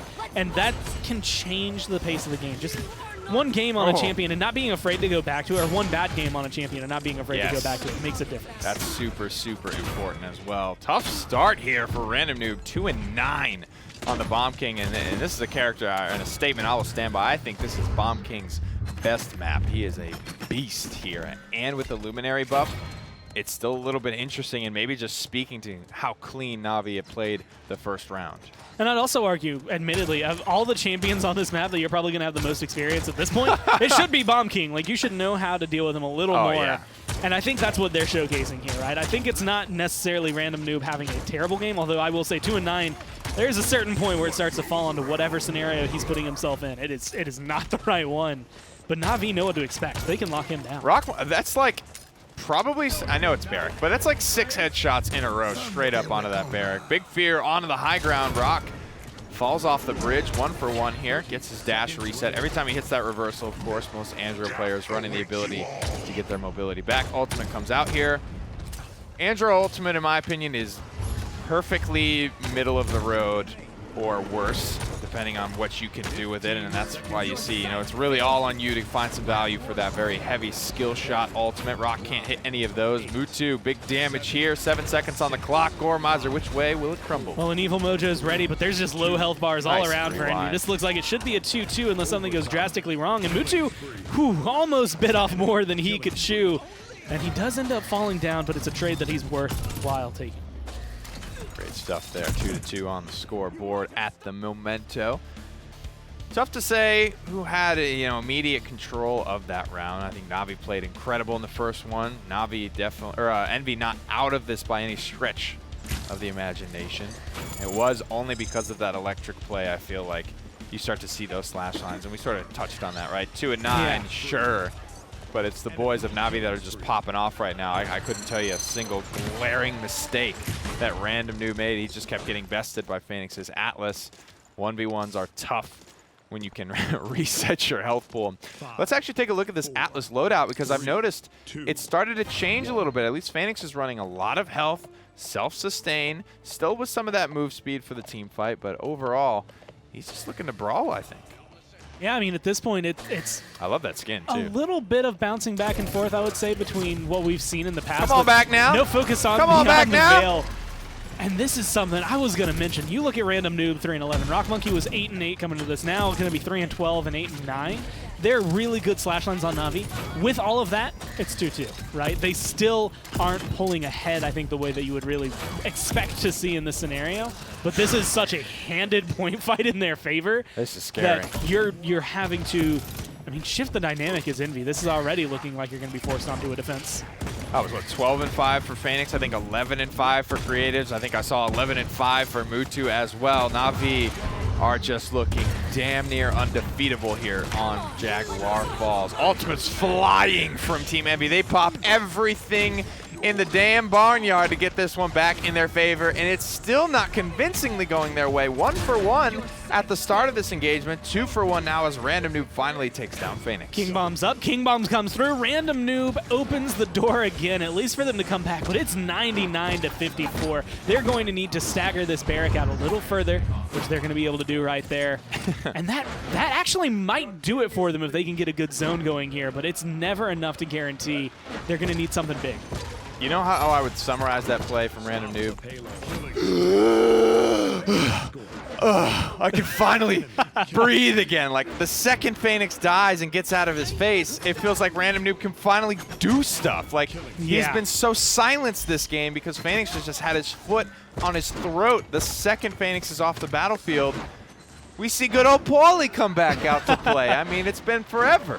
I mean, they had him muffled heavily, right? Like, he's screaming, he's got a sock in his mouth, and he's in the back of the trunk. Like, you can kind of hear a noise, but it's just like, what's going on here? And then finally, he just, like, that's like, busts the door down and then decks a guy in the face. Like, he comes out exactly the way he needs to, and I think that's exactly what Envy have needed this game. And if they can do that one more time, you just need Random Noob to do that one more time, and you win this map. I mean, Random Noob, and this speaks to how good the Atlas has been. His loadout is maximum HP. He's at 2450. Luminary, Jaguar Falls. This is Bomb King's prime time to shine, and he has just been dim. It's really been Phoenix keeping a lid on it. Incredible stuff. You can't understate the great play from Na'Vi here, but it is again Envy in a game-winning position. Evil Mojo comes out. Mutu dives after it. It will not pay off, and he will lose his life for it. Luckily, though, they do get the 1-for-1 trade and get rid of Rubu, who, admittedly, at this point in the game, with where they're positioned, Ashe is probably one of the most valuable champions on Envy's team. You can control so much of this corner with 3 of her abilities overall. Doesn't have the assert dominance, so you have to pull that back a little bit, but you have a 3-time in space. You're about to have a King Bomb, a Seismic Crash. This is looking good. For 45 seconds left on the clock, for an overtime fight, for anything, this is looking comfortable. Envy smell blood in the water. Stun comes out. I don't think it missed. Oh, no. I don't think it finds a home. Payload looks like it could go in at any moment. Lazy fighting tooth and nail. He is the last bastion of hope contesting this payload. It's a 3-for-1, 4-for-1 in favor of Na'Vi here. Huge, huge defensive fight there.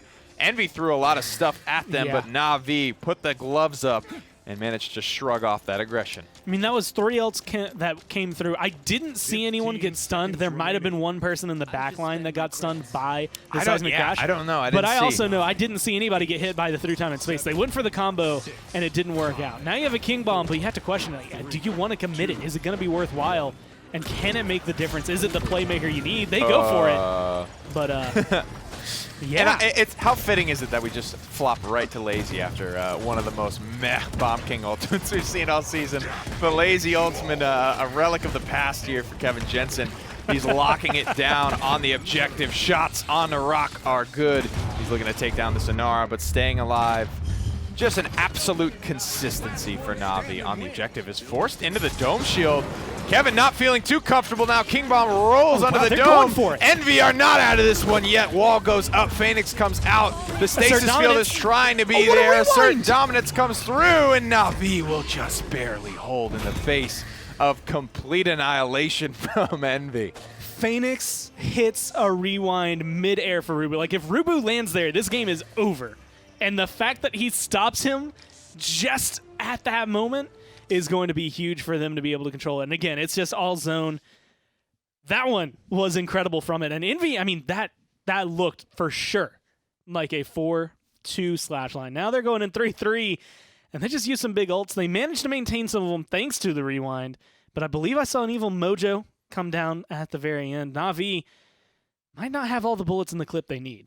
No, a lot of ultimates used there, and sometimes, you know, spectator you won't hear certain ultimates like go off depending on what's happening right in front of you. 6 of them get popped what at once. perspective you're on. So that's why, you know, Lazy just pops the dome shield, and I was like, whoa, what's going on here? And then a King Bomb comes ripping through. Obviously, Lazy heard that one coming, saw it coming, whatever it was. He was prepared for the situation at hand. Early kill onto Mr. Hayes. That does not bode well for the boys in black and blue. Rock Monkey, though, going to be able to find at least one in trade, but they lose Tulki. They managed to get rid of Mutu, and it's going to be 2 for 2, but you lost your support first. That makes it just such a difficult uphill battle. Headshots are going to be good here. Big moment. Lazy versus Rock Monkey. Lazy, slow and steady, wins the race. Barrick is going to put you in your place. 51% and climbing now. Na'Vi in a better and better position here as a result of the play from Kevin Jensen. Does a great job shrugging off so much in that defense. Gets a nice little solo kill there on a Rock Monkey. This is a big moment as well, but it's front line versus back line. Squishy versus Tank. Almost gets his head clipped there, but Creatives walks away, and it looks like Na'Vi just, they win the fight, they win the point. They walk away with it. And to be fair, in games 1 and 2, you see the reward, you see the payoff for Envy risking ultimates, going all in, and winning the fight, and winning the game. That's what happened last round, except they didn't. They did not win that fight. They go into that next round with not as many resources as they would have had otherwise. It's just a different ball game.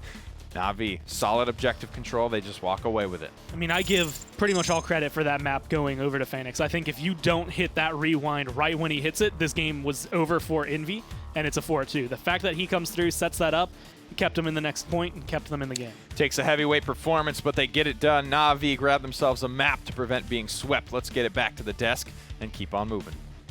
No 4-0 for Envy today. So on Na'Vi, they grabbed map number 3. That was on a knife edge. It really was. That was inches away from being an Envy win. Big setbacks from Phoenix, who had a stellar performance on the Atlas in this game. So many ways to look at this. Where your eyes go on the Na'Vi side? Well, I've never seen a setback push a team forward as this one did. Phoenix, on those beautiful new abilities that Atlas has brought to the realm, absolutely did what he needed to do. And you notice everyone on Na'Vi positive. Everyone on Envy, you had actually mentioned this, all negative by a large margin. Random Noob had a tough time. Phoenix was seeking him out on that right side, won nearly every single duel. And if you can get performances like that and you can just, you know, get cohesion, you're going to have these 3-3s happen a lot. What was happening is nobody was really showing up from Na'Vi, and the real switch I like is Mutu letting go of this Shaolin and putting it into Creative's hands because he seemed to just be feeling it a little bit more today. Shaolin, one of my favorite characters, but sometimes you're feeling it, sometimes you're a little off, and that can mean all the difference in the world. So Creative's definitely starting well, 17-10.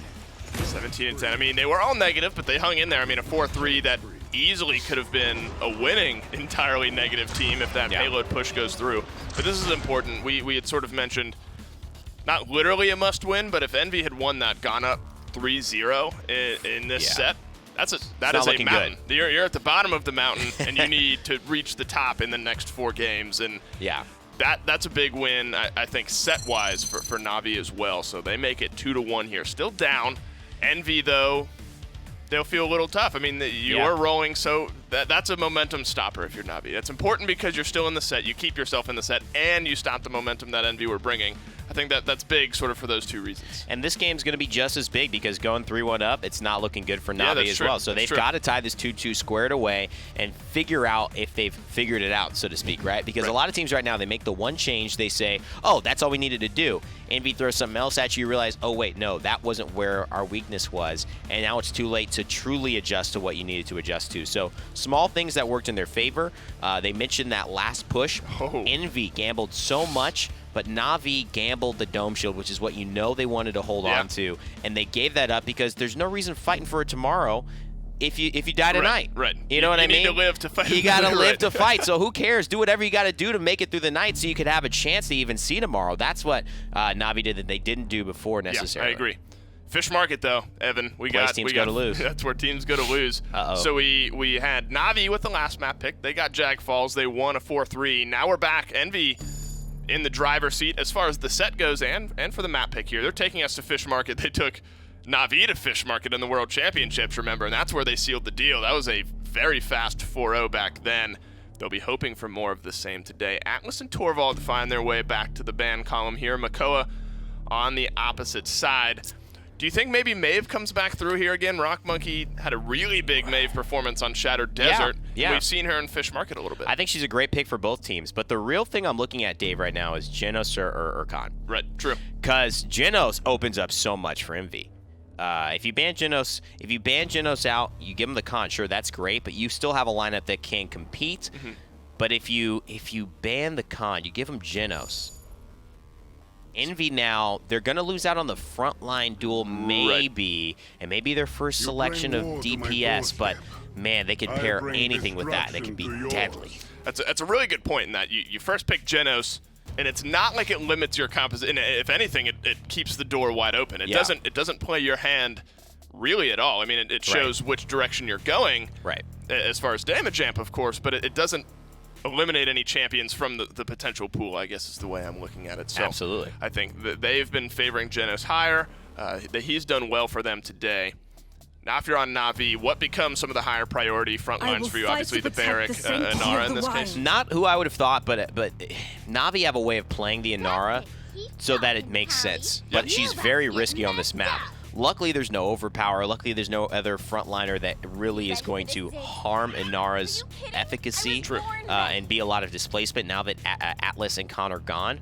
But she's the least mobile champion, essentially, in the game, and that always hurts on a map that requires mobility and is easy to zone on. I think you'll be happy if you're Envy here. You get Genos, Cassie, and Ashe as well. She's one of the better frontliners here in this meta as far as if you're playing aggressive, Ashe is who you want on your side. So they get her third pick here. They don't even have to utilize her one of the first couple picks. They go Inara and Eevee, excuse me, on the other side.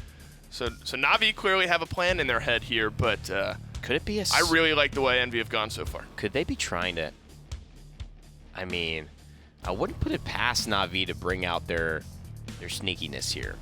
Whether it's a sniper, whether it's a unique pick, I like the Ruckus because that is competitive, and that's someone you do not want paired with the Genos. Ashe Ruckus would be just so aggressive alongside the Cassie. It'd be tough to run down. But Eevee's got the mobility to get away from the Ashe. Maeve, there it is. That's the one we were scared about. That's going to hurt. And they get the Barrack as well. This is dangerous. I think Envy will be, Navi will be happy as well. They have a really good lineup going on their side as well. But as far as you get the first pick Genos and you're wondering, do we have to trade out frontliners? Are we going to lose that frontline battle? And then they get Ashe and Barrack as well. I see that as wins across the board for them. If we're assuming Rock Monkey goes onto the Maeve, money it is. Now this maybe changes things. It does. This is a great composition. They've got high DPS. Bulldozers will instantly kill this dragon because you talk about Maeve Daggers, Cat Burglar, bonus damage, Barrack. But I like Imani for the setup, and I like her for the mobility. This is a pretty even matchup for me. I was going to say, we're on knife edge here. Envy are up 2-1 in the set, though. We're going to send it down to Fish Market to get Game 3 underway. See what Nick and Gore have to say. Thank you, boys. Great job up there. And Gore, I like the way these drafts have went. Honestly, I think both these teams are so damn good at this point that they're always going to be able to put on a show, and they're always going to be able to get a pretty damn good draft. And going to Fish Market, which is one of those maps that kind of anything rules, really. It comes down to, I think, more on this map, how you approach the fight, where your mechanics are.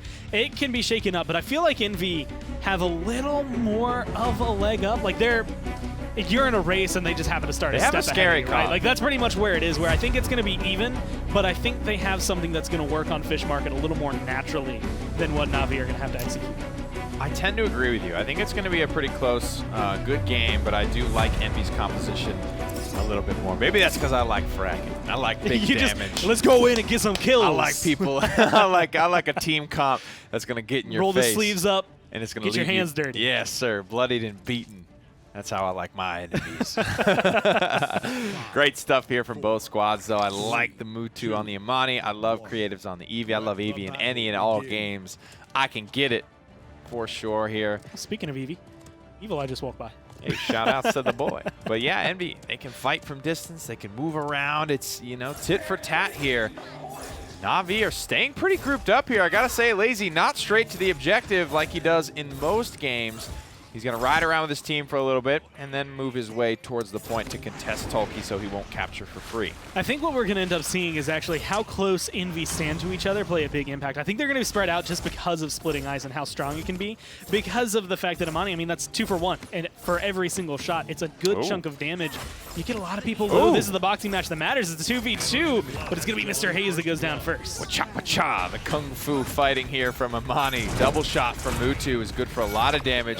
Creatives finds 2. He's just kind of sneaking around, playing Eevee perfectly, floating out of vision, in and out of line of sight.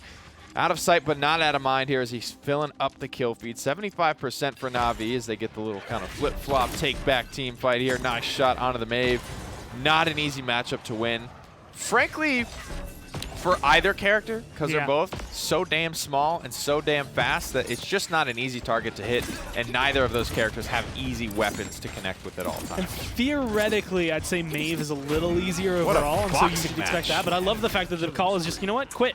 Go fight somebody else. You get rid of the ruckus. You alleviate some of the pressure. But this Eevee is just doing so much work, and this is one of those things. It's a good map for Eevee, and it's a good pick to get away from Random Noob to make him maybe feel a little less comfortable.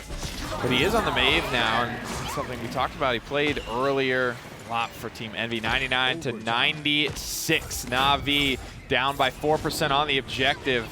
But right now it's Phoenix taking a couple targets down. 99 to 99 now. Overtime. Reset. Nearby. Starting, flipping, flopping back. This will be Na'Vi's overtime as it expires. Na'Vi are able to get the go-ahead capture. That was good kills at the right time, right? It's 99%, but you're able to get rid of just one person, just displace a little bit, and make it a little easier for you to come on in. Creative shout-outs to him. Undying so far. There's going to be a midnight, which I think is going to make it a little more difficult for him to have that go on any longer. A nice 7 streak buried there by Random Noob. Your backline is very important. Well.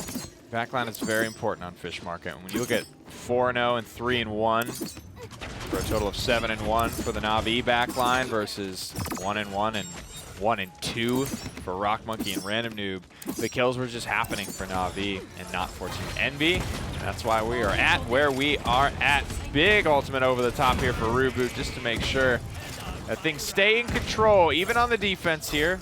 The black and blue does not want to wrestle too hard with Na'Vi, and Rubu, the aggression just won't stop here. Not only does he assert dominance of the backline, he's shoulder bash even deeper to make sure that Na'Vi do not get any momentum rolling. You know, I'm going to throw it out here now just because I think it's better. While it's still 1-0, looks like it could potentially be a 1-1 because 120 is not a long time on Fish Market. If where did the time go? Envy can win this, then I think they are officially the first team I've seen pick Fish Market and win Fish Market in months, if not longer. Like, I mean, going back pre-Worlds, I just can't think of a team off the top of my head that has picked Fish Market and just demolished people on it.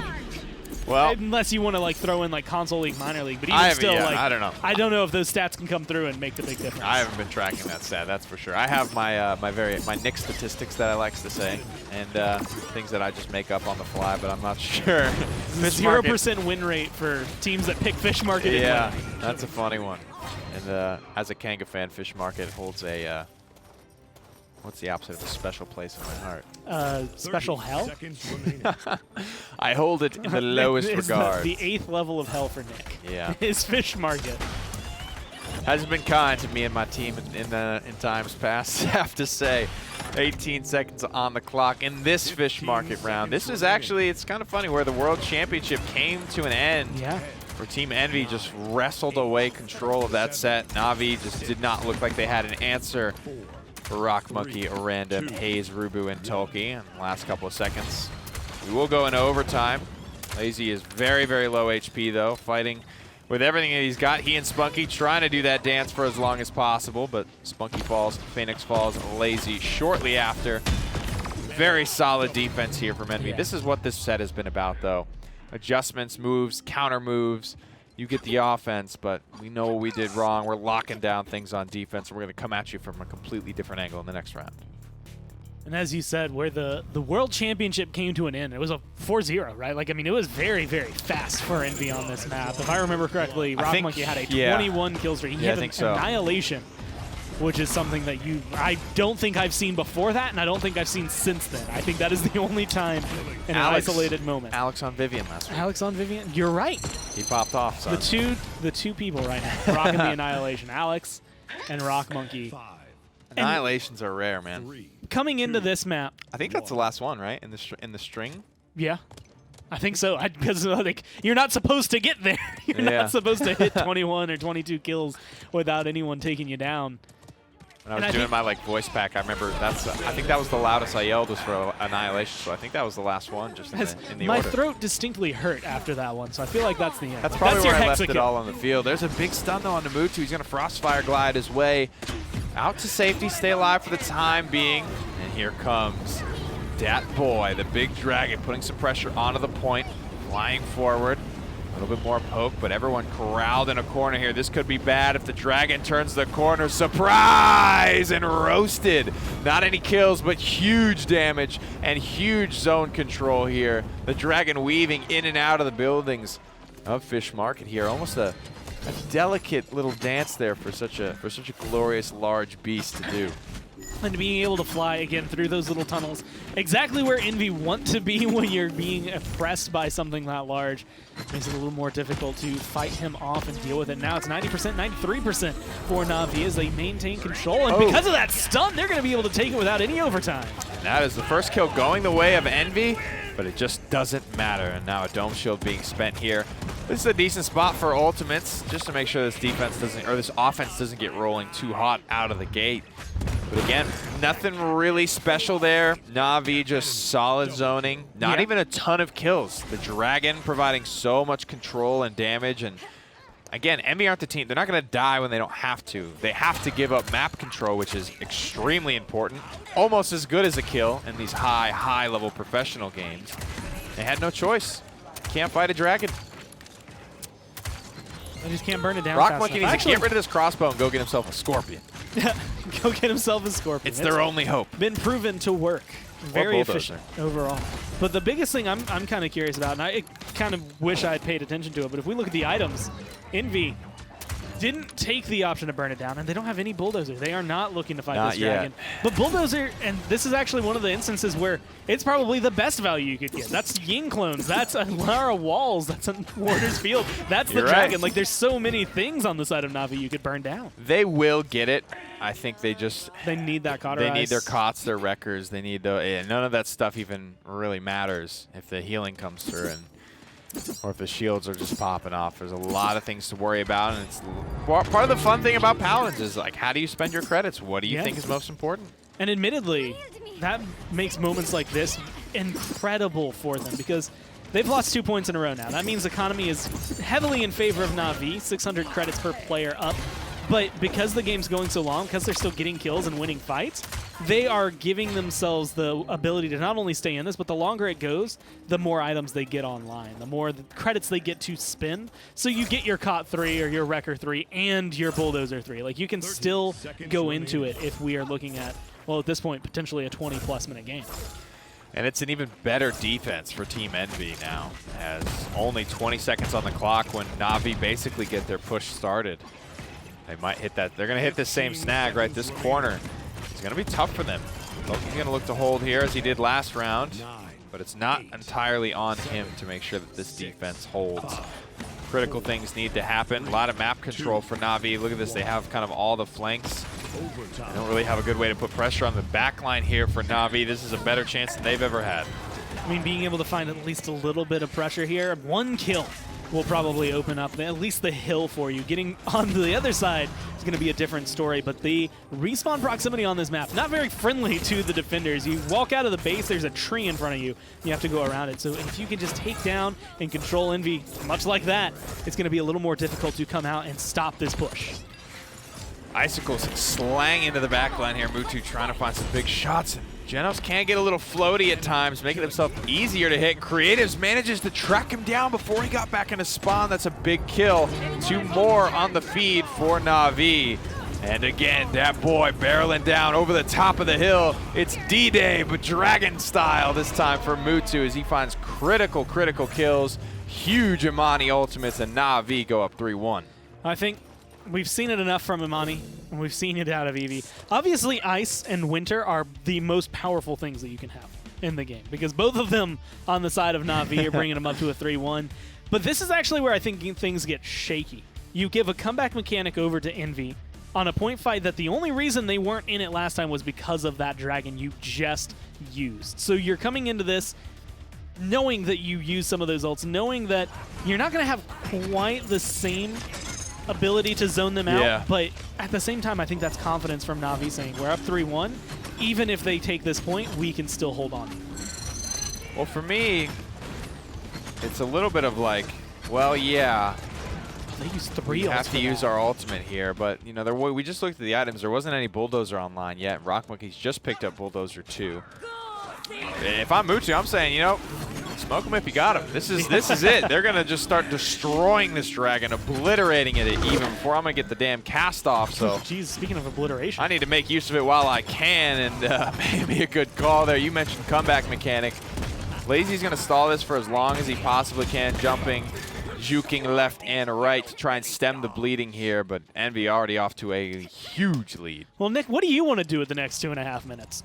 Because we're about to go there. Payload pushes very rarely get to go through, but unless Eevee is going to make some crazy plays, he's going to be able to stall out a little bit, but it's a tall order for Na'Vi to be able to get back in here and control it. Even win back this point is going to be big. There is going to be a dome shield as well, so you can walk into it, you can stall it if you want, but are you going to be able to take it back? You can stall it if you want to. Ooh, yeah, very cool seismic crash there from Lazy, but he hangs his head as he starts to maybe feel the futility of this fight. Envy, comeback mechanic, both team fight victories.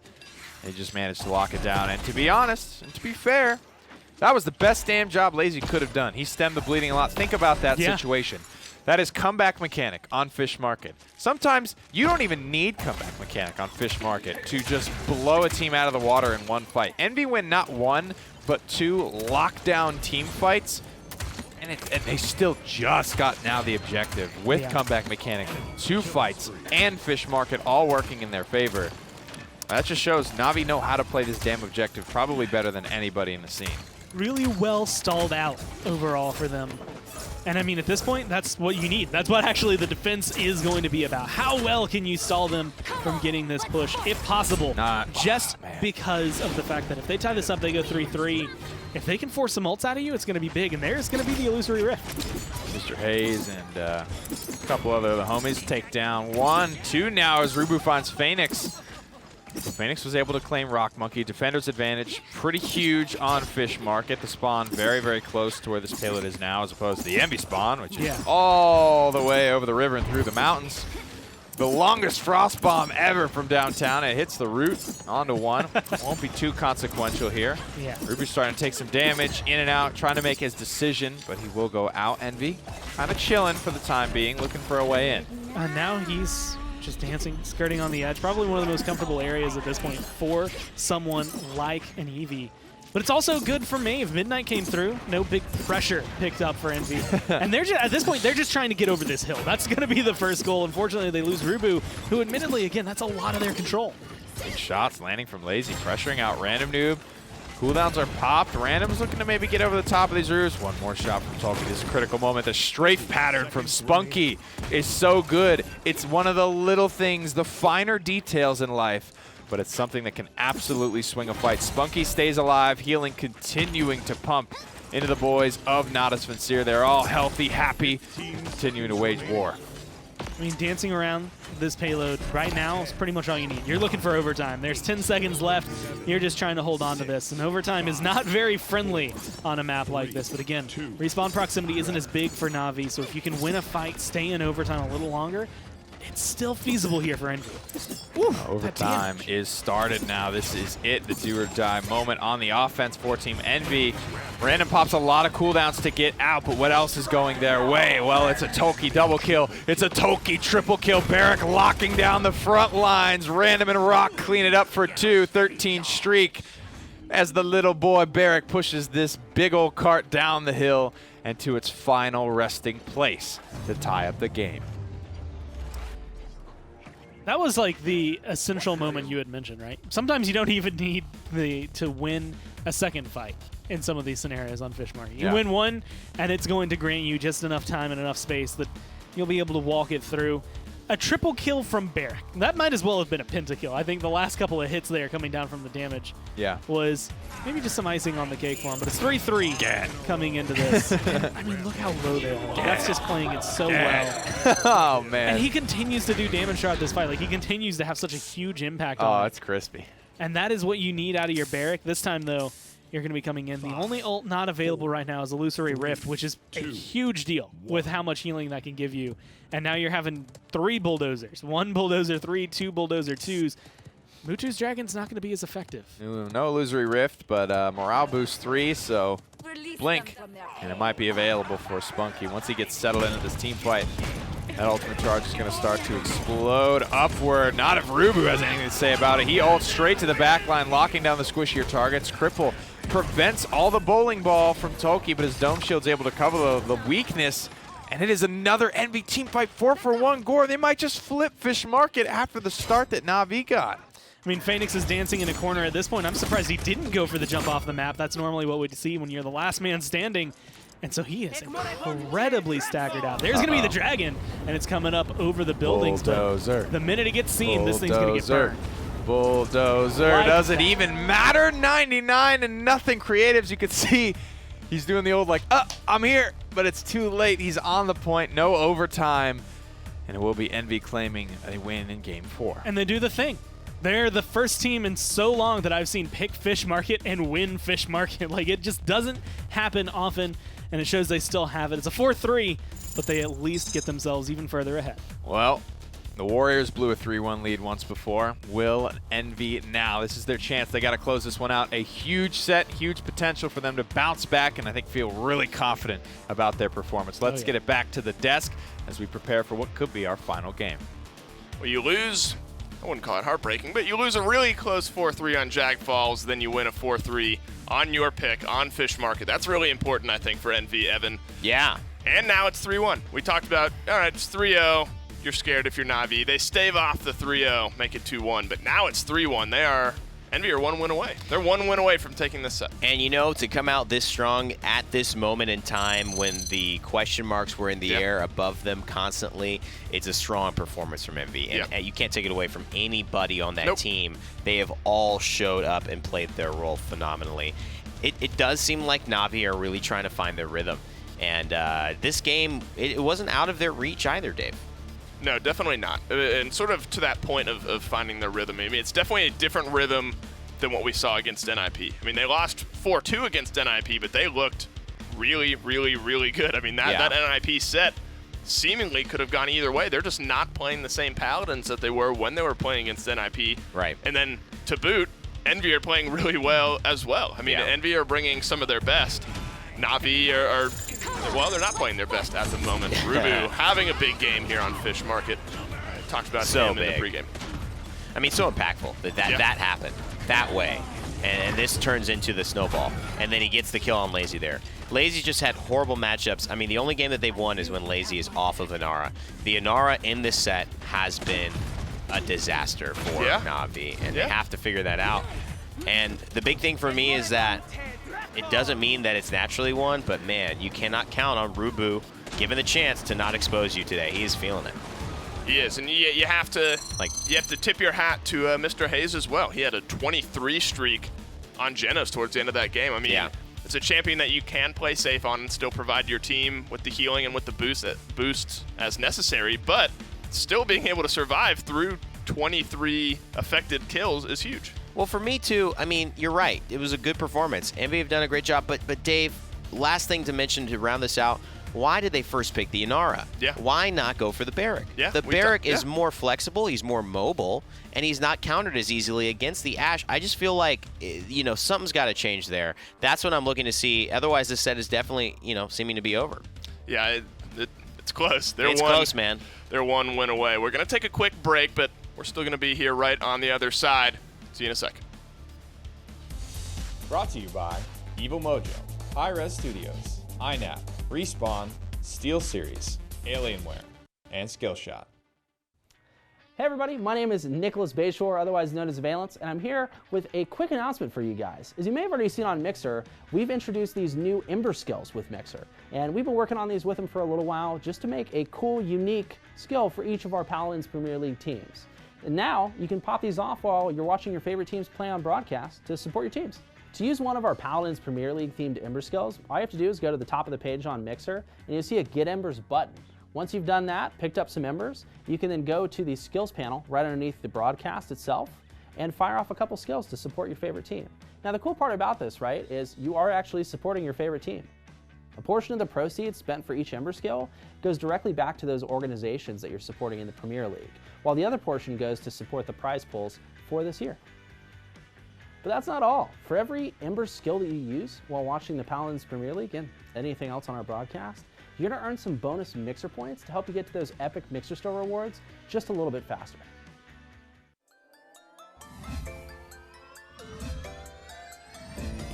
Make room. The real star is here. I've been perfecting this look for months now. To me, fashion is more than a look. It's attitude and lots of punching. How's my new jacket look? Let's get this show started.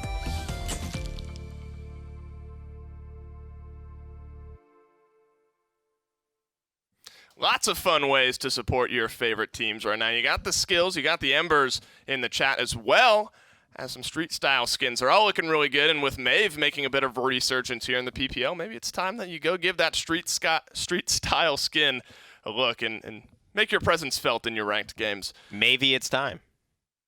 All right, I'm done. See you guys. See you guys. That'll do. That was a good one, but let's jump back into this match. We're 3-1 here. Yeah, just take it. Let's physically sit back get back into the match. Let's leap back into it. Let's heroic leap back into this match. It's 3-1 in favor of Envy at the moment, and I think we probably weren't expecting that coming into today. Definitely I would have I seen wasn't. the way their games had been going recently. Honestly, I would have maybe seen 3-1 in the opposite direction. I think I might have felt a little more comfortable guessing coming into it, but Envy, they played aggressively, they played cohesively today, and they're just looking like a really good, solid team again. Yeah, and they've had a better game plan for sure, and one of the benefits is that it feels like maybe Envy have been able to look at Na'Vi and get a better idea of them versus Na'Vi getting a better idea of Envy. Because, it is kind of hard to pinpoint where Envy are at, and if Envy are going to come out this strong after playing that average for the last few weeks, it's going to throw Na'Vi off more. Na'Vi have always looked strong. Envy knew what they were going into in this set. Na'Vi had more question marks, but to see them be so stumped is what is surprising here. We always expect at these two levels, Envy to give it to Na'Vi, Na'Vi to give it right back. But it seems like Envy just has the better edge. It's reminding me of the World Championship because this is kind of the, oh my God, Envy are definitely winning vibe that you get from this set. And it almost is the exact same set score as well. Well, if you're on the side of Na'Vi, you wanted to progress, but regress back to the way you were playing on the Jag Falls game. I mean, the entire team was positive. They had really found their footing there. And then Envy answer back on Fish Market in a really great way. I mean, I think Envy needed that win. And I hate to look too far back, but if Na'Vi had won Fish Market, this is a whole different set. This is now we're down to a best of 3. Whichever team takes the next 2 win it. But instead, Envy, they're on set point, and they have 3 more games to do it. They need to win 1 out of 3. Yeah. And I think a betting man would probably put his chips in that corner. Absolutely. But if there's a team that could win a few straight on their end as well. I mean, it could can't count Na'Vi it should out. be Na'Vi, right? I mean, they're in a great spot still with first pick. They definitely can grab that Atlas, and Phoenix proved that he was very good at it. It's almost kind of lying into the hands of Envy though, because they've seen what the Atlas can do. They had a game where this exact pick ban phase essentially went through, and they are almost saying, well, you'll get Atlas, but we'll get Genos, and we'll ban the Amani, which you like a little bit better than us. Na'Vi, however, changing it up for the first time, not taking the bait, getting Genos, which has been a big indicator of who is going to win in this set. There's hope yet. And now they give up the Atlas and Eevee in response. I was going to say, I think it's important that Na'Vi went this route, change something up, because Envy, they've shown the willingness. All right, you'll take the Atlas away. We're going to take Genos, and then looking specifically at Fish Market, we're fine playing the Ashe, as you should be, because she's really good. We'll get the Barrack as well. I mean, they showed that they're almost willing to let that Atlas go through because they figured out a composition they're happy with to play against it. Instead, things are a little flipped this time. They get Atlas and Eevee as well on their side, so getting Random Noob onto one of his more favored champions, this bodes well for them, I think, moving forward. Much better choices here with the Barrack as well. Atlas is a good pairing with the Inara, which is something that Envy now have a choice to reasonably pick it, not too high in the draft after securing what they're interested in. I think Ruckus could still work here. Ruckus, yeah. Even though Atlas would have to more point tinker, they'd have to play around the objective, which isn't impossible against this lineup. Envy, though, going to get the majority of their picks here. And will we see Maeve again? Because she's actually pretty good on Splitstone Quarry. Random Noob's already got his pick, but Rock Monkey and him have both played the Maeve in either of these games this set. And actually, I wouldn't mind seeing the Ruckus, not only on Splitstone Quarry anyway, but if you think back to game number 1, when it was Tulki on Khan and Rubu on Ruckus, I mean, I don't want to draw too many parallels, but Atlas is sort of similar to Khan in play style. Yeah, he is. Yeah. Right? So, I mean, definitely. They've same kind of role. They won pretty handily after going down 2-0. They won 4 straight. It's going to be the Inara instead. So you imagine that's Rubu on the Atlas, Tulki on the Inara, and the Maeve does come back through. So interesting that Maeve has been such an interesting champion to come into the meta and shake things up more wildly than Imani and Atlas today, at least, because she's determined so much success for Envy. You know, 2 games that they've got it, they've ended up getting the win on, and it's been a troublesome pick. Her mobility, her burst, these guys aren't missing their daggers at all. You're going to have to take matchups that naturally favor the champions on Na'Vi. And luckily, with this BK Ashe, they actually have done so, while also filling out their draft really nicely. I think Na'Vi have the draft they need to win this game right now. I was going to say, I'm still scared of Barrack, Ashe, Bomb King, Genos. I mean, I was trying to pick out 1 or 2, but the more I read... Wow, they're all scary. All of them with Genos Luminary. with Luminary at their back. They have a scary lineup on their side, and that's almost an Envy-esque lineup from a couple games ago. Yeah. Looking like Ying is going to come out on their side. Are you leaning Navi's way here, draft-wise? I think draft-wise, Na'Vi have everything that they need, and if they don't win here, they have to go back to the drawing board in terms of their perception, not only of the meta, but just they got to play better on the day. Envy have shown that they are here to play, they are here to win. They're not taking no for an answer. You have to steal it from them. Well, if Na'Vi lose here, not only do they have to go back to the drawing board, they go back to the hotel because the set will be over in this case. They'll have to draw something up for tomorrow. Ying ends up getting locked in. It's set point here. Envy are up 3-1. We're going to Splitstone Quarry to see how things shift out right now. Atlas, Eevee, Inara, Maeve, Ying for the Envy boys. Over on the black and yellow side, Genos, Cassie, Barrack, Bomb King, Ashe. A couple aggressive lineups, Evan. Do you think this one's going to be a slugfest? I think this one could definitely tilt the way of Envy fast if Na'Vi get off to a slow start. However, I think if Na'Vi get a early capture and they start to feel themselves, this is going to be a 3-3, 4-3 kind of contest that could keep the set alive. Well, Na'Vi need it to be kept alive if they want to hang around the defending world champs, taking away the defending runner-ups. It's 3-1 here. Splitstone Quarry is about to be where we're heading. Let's send it down to Gore and Nick to get it started. Thank you, gentlemen. And Splitstone is a fun map for me to watch, particularly right now, because I feel like it's a relatively new map. It's not one of the oldest ones by any means, and it's probably the newest 3 or 4. And people are just starting to, I think, really, really get into Splitstone. How do we play this map? How do we get really, really good at Splitstone Quarry? And for me, it's almost come down to the conversation of like when you have a sniper on Frog Isle and the other team doesn't. Here, it's like if you have a flanker, like an Eevee or a Maeve, and the other team doesn't, it's going to require a lot of adjusting and very careful play, which is why, frankly, I'm on the edge of my seat for this matchup. Not only could Envy take the entire set here, but they have a very, very interesting, cool lineup, I think, to control a lot of the space on splits. I mean, already looking at double flankers is going to be a little bit out there. And the fact that both of them are very high mobility, like, I mean, between Eevee and Maeve, they lock you down fast. So they are going to be able to get in, get out in a lot of scenarios. Unfortunately for Random Noob, not going to get out there. But the thing that caught my eye, the thing that was the most interesting to me, they go for the Ying over the Maldamba, which is something I don't think I've seen a team do. And you know, normally it's Genos' band, the other guys have Maldamba. We have to go down that list. Yeah. And so they've just foregone that for Mr. Hayes. You know what it might be is that at a first glance, if I'm looking at Envy's lineup, I'm looking at Exile, I'm looking at Setback, I'm looking at Midnight, I'm looking at Seismic Crash. I'm like, Na'Vi are buying Resilience. They are probably all buying Resilience. If we pick Maldamba up, Dread Serpent's gonna be good for like Ying and Damba are kind of similar in terms of how they, you know, throughput, and I think in terms of how they just pump healing into a single target.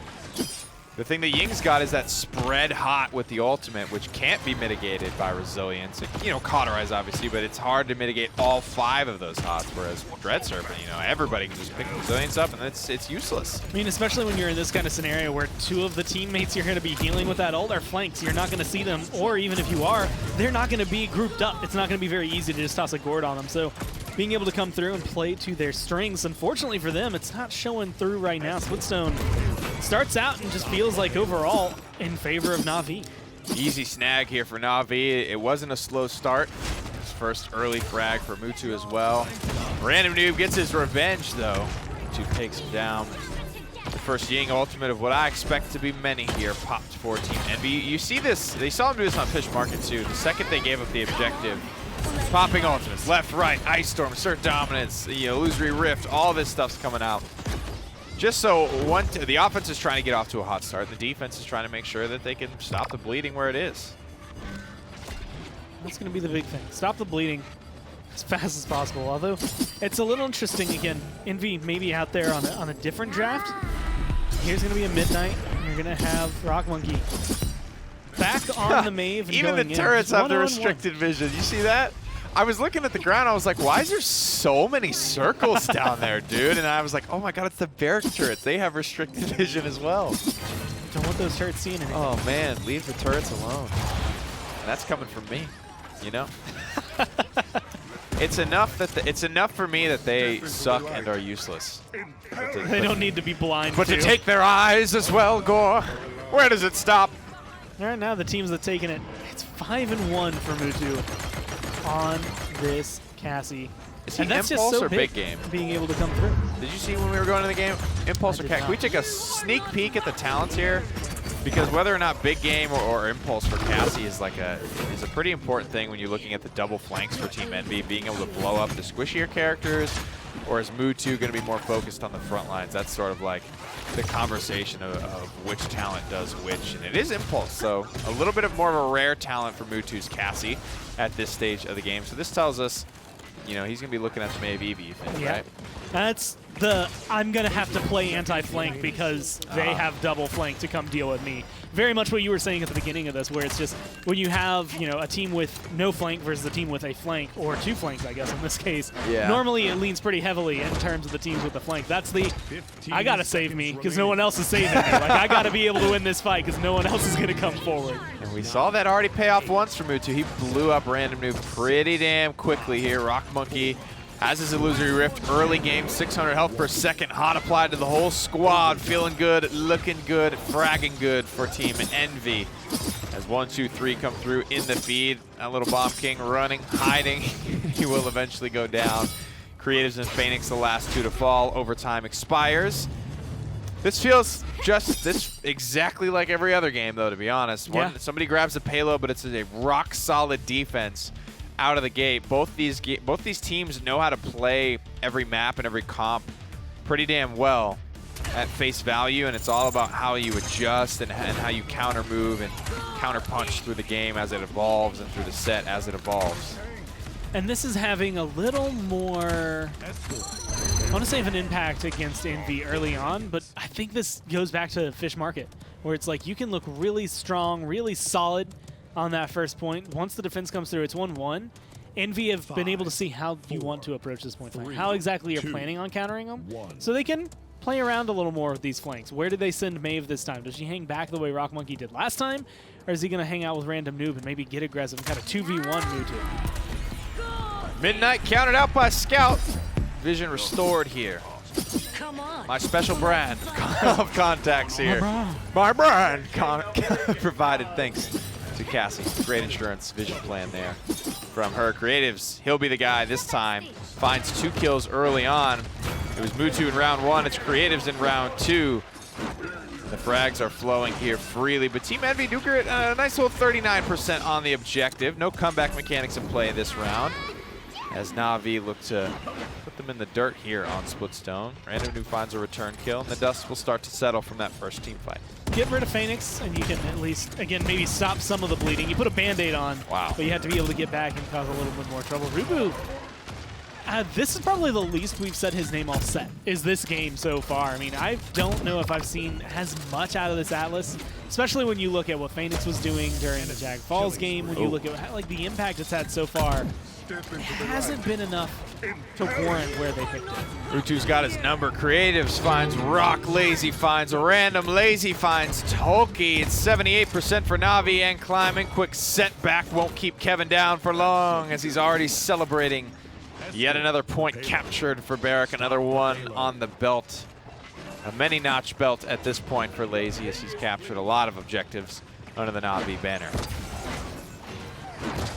That's going to be 2 clean objectives. This is starting off very similar to Fish Market, which is making me curious as to what we're going to see out of Envy as this round closes out. If maybe Na'Vi have to go into it the same way they got the 3-1 last time, or they're going to have to put some ults in. There's going to be a dome shield, so they're already investing a little bit. They still have 2 minutes to charge them back, so it's not the end of the world right now. But knowing that they're willing to do that just to get a 3-1 lead is big. Cassie Ultimate seems like it's being held exclusively to counter Rock Monkey's Midnights, and one of the better uses I can think of for Scout. You get your little CC immunity, you get your movement speed, a couple of selfish things. But for a long time, all Scout gave you was vision, so I like that Mutu is able to kind of make the heads-up play. It's a small, pretty, I think, obvious adjustment, but Mutu definitely making sure that Midnight is not an impactful ultimate, because if you don't have Scout online at all times, it is impactful. That's why people buy Resilience. Vision is so important at this level of play. Zoning, take-back fights, all that type of stuff affected by what you can see. And Mutu not only being able to rock that, but the 9-2 and 7 slash line right now, helping to find kills, push that up to a 9-2 and 8. It's just looking so clean from this Cassie. They don't even need the ults to be able to come through. They're just burning through Envy's health bars like it's nothing. Like, this has been a complete turn on its head compared to what we had the first, I mean, even just the first 4 games from Na'Vi. Fun little sequence there from Mutu. But it was creatives that started off that round, huh? That felt like an extremely quick round. There was one defensive team fight there pretty much at the end. Everything else was kind of skirmishy. Poppy Bomb over the top with the King Bomb to boot. That's just a damn good bomb there with Luminary 1035. Takes out Mr. Hayes. That's almost half of a support's HP. At 2200, when you're swinging for almost 1.1K with every toss of those cheeky little sticky bombs, there's just really no way to put up with that type of pressure there. Mr. Hayes has got to watch his head. Every support certainly watching their back for any Luminary. Bomb King's early time in space goes fishing, but will come up empty. At least causes a little bit of distress. Like, there's that momentary panic every time you hear that ult come out. Of course, you know, everyone on Envy trying to figure out where it's going to land. I think they were at one point within line of sight of it, but not heavily. Zanara gets low pushed out. Random Noob gets low pushed out, and that's going to be the Illusory Rift just saving Envy, at least for the time being. I love just like the anguished like stance like people take when they get banished by the Exile. It's kind of funny to me, but this fight is far from over. Lazy still capping away. Comeback mechanic in play for the first time this game. Ice Storm comes through on the top of the dome shield. That does damage. That keeps you in combat. It's a lot of shielding on the objective, but Inara's just walking through all of it. Genos, I don't know if he's got the throughput to keep Barrick on his feet, and he doesn't. Lazy falls. Rubu and Random credited with the kills. Comeback mechanic in full swing here. 36% for Na'Vi, but Envy roaring back. Already north of 60. And now they're getting exactly what they need, right? This is a good zone from Random Noob. This is good damage coming through, but the King Bomb is going to be coming through, and Creatives looking to try and channel that one, but it does get spotted out. He takes too much damage and cancels it early. It's 99 to 36.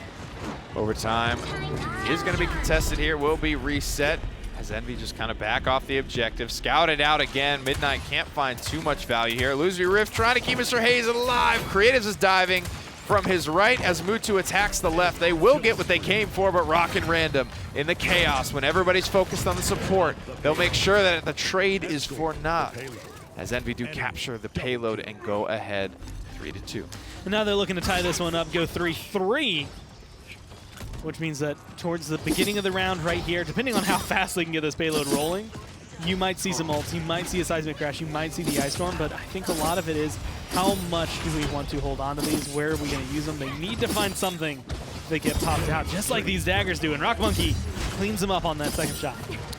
2 minutes now on the clock for this offense, but it's off to a great start, and Rock Monkey kind of gets in front of that shoulder bash like he wants to body block it, but at the same time maybe forgetting that it does 800 damage and getting flattened. I am Maeve, and that Ashe is going to run me over incredibly hard. I don't know. And it's going to damage you. Pick an adjective. Yeah, just pick an adjective that pick a strong adjective. It's going to hurt because that is Maeve with no armor, a nice little jacket, versus Ashe full force in this giant iron mail. Like, you're screwed. 20% damage reduction by the... Sit down, boy. I'm going to teach you a thing or two about a thing or two today. Big old Grandma Ashe coming through now. Learned a couple of things back in the war. You know, Sally Mae and all that. Ashe is such a strong character. 1,200 bursts if you can connect the combo. It's nothing to fear for sure here. Rock Monkey, Random, all in the feed. Mutu, Phoenix. Everybody's dying, and only 15 seconds on the clock. It's a 1v1 behind the frontliners, but a Yin clone comes in to tilt the odds, and Toki will take this round, but Lazy will not forget what has happened here this day. Phoenix looking to escape there, waiting on cooldowns and out of combat healing. Creatives, wrong place, wrong time, goes for a flank, and gets flanked himself. It's going to be Envy back on the payload. 30 seconds left. This is a long push, and they are still, I would even argue, 3 chokeholds essentially away from being able to push this all the way through. The biggest war definitely fought on this corner, though, and as Envy look like they are starting to break it, Na'Vi have to make a decision now. We've got an Inara just pushing the payload out from under us. Toki gets a cute little kill on a Creatives, but Mutu is fully there to squash the back door, and with the point frontliner dead with 6 seconds on the clock, the off-tank dead, the second flank dead, everybody dead. There ain't no overtime happening here, brother. This one's a Na'Vi defense. 3-2. Probably a scary slash line, really, for either of these teams. Na'Vi just have to capture a point, and that's going to be the only way they can close out the remainder of the game. Envy, on the other hand, if they cap and push, they win. Everything. They get to take it home. They win it all. But that does rely on doing something they haven't been able to do so far on this map, which is get a push. Capturing a point is going to be a different story. If they can approach it the same way they did last fight, they should be able to control it, but the problem is that they had double comeback mechanic. They had the fastest capture rate you could when you are down 3-1. 3-2, you still capture faster, but it is not going to be quite as fast. You're going to fight once at the beginning, and then you're going to have to win a second one, or at least get a really, really solid zone to be able to get this as 100-0.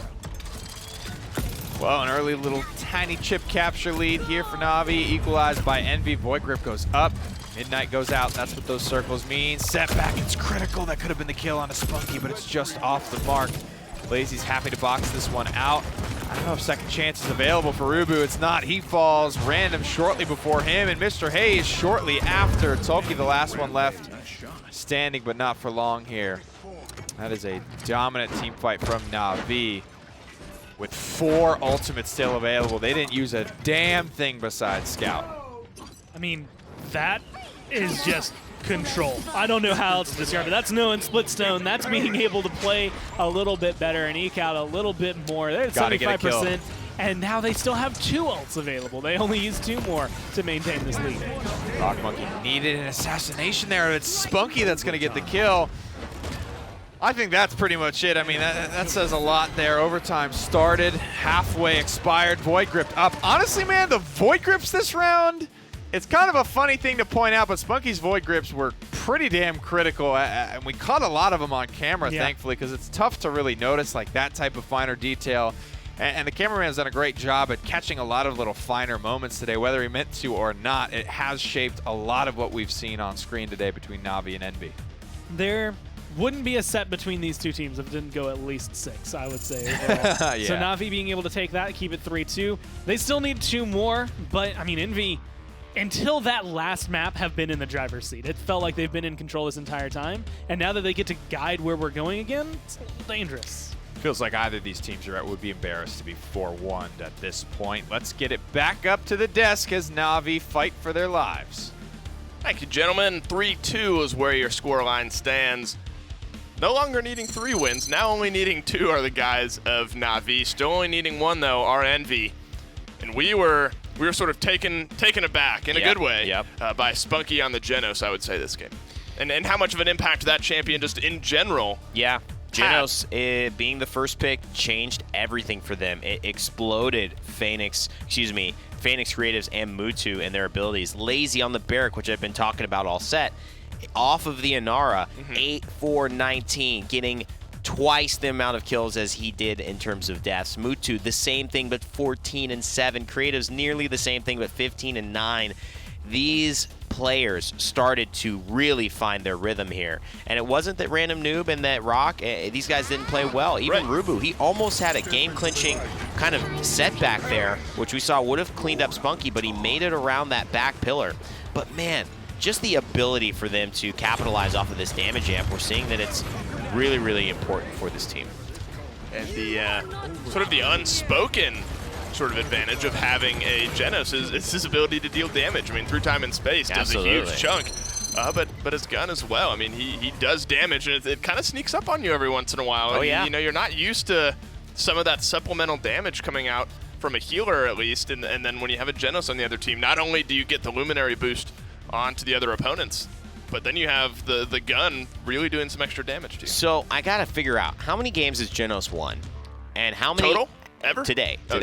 Has Genos won every game? Also, has Inara lost every game? Those are the things that I'd like to know. Yeah, because I think because it's close. It is. It's close, and those 2 champions are really swinging the tide. One, how much you're valuing something that usually was, and in a lot of people's minds, is a first pick champion that no longer fits that style with the way Genos is augmenting. Because usually you're getting Inara if you're not on the Genos team, right? So if Genos is picked, you got Barracks, you got Ashe. They're pretty good. They can't contend because they don't have the tankiness you have. But then if they get that damage amp, at this point, they're doing so much damage to you, your tankiness is irrelevant. You can't compete damage-wise, so you fall in a tier in terms of value. If Genos is off the table, different story, but he's not been. First game he was banned. That ended up going the way of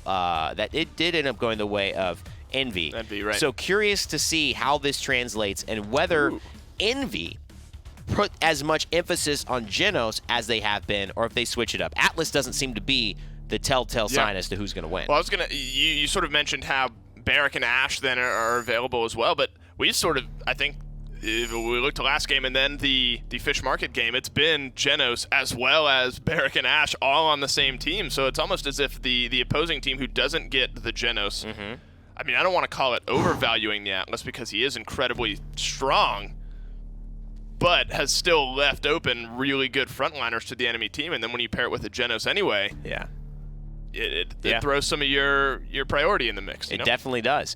Here's an interesting thought. All right. You don't ban Torvald. All right. It is an interesting thought. Look, because then Envy have to now make the hard choice. And the hard choice is, you really want Genos? You gonna give us Torvald Khan? You gonna give Torvald is Khan whatever? Envy's ban. Oh, sorry. What I'm saying is when you take away the Khan pick, Right. sorry.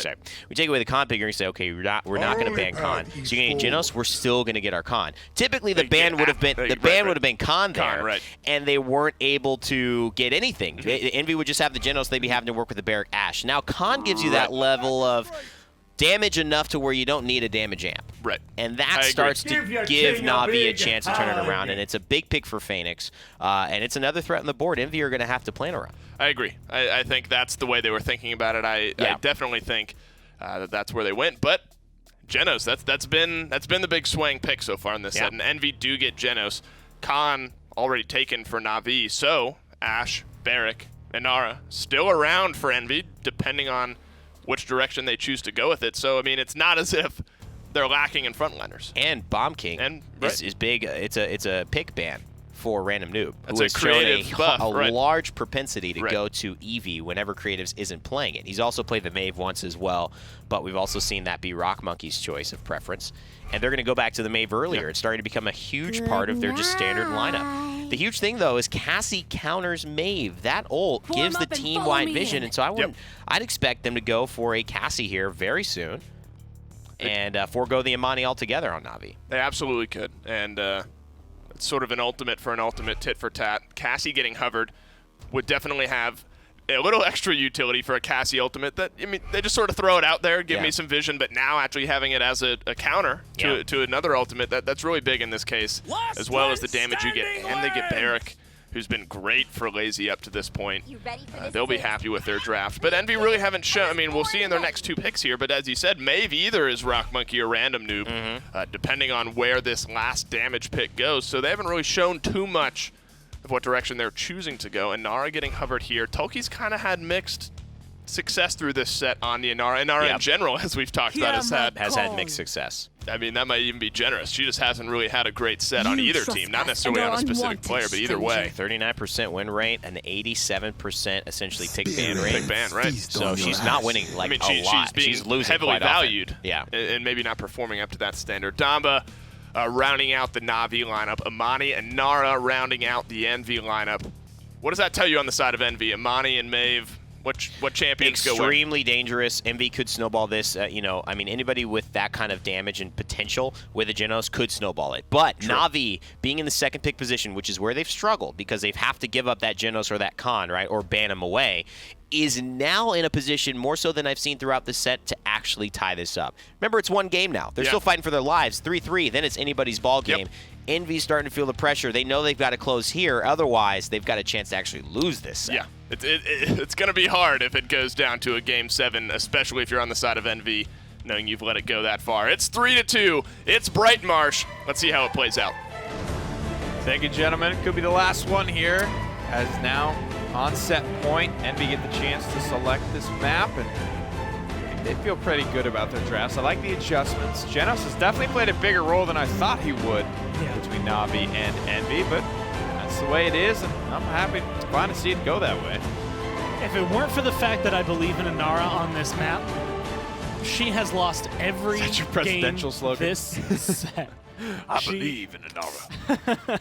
She, from map 1 to map 5, has lost every time. Whether it's Envy or Na'Vi who have picked her, no matter who she's been in, she has lost every single one. If it weren't for the fact that on Bright Marsh, I think this is one of the stronger maps for Inara, I would say this one might be done and dusted just off the stats, but stats aren't everything. No, they are not.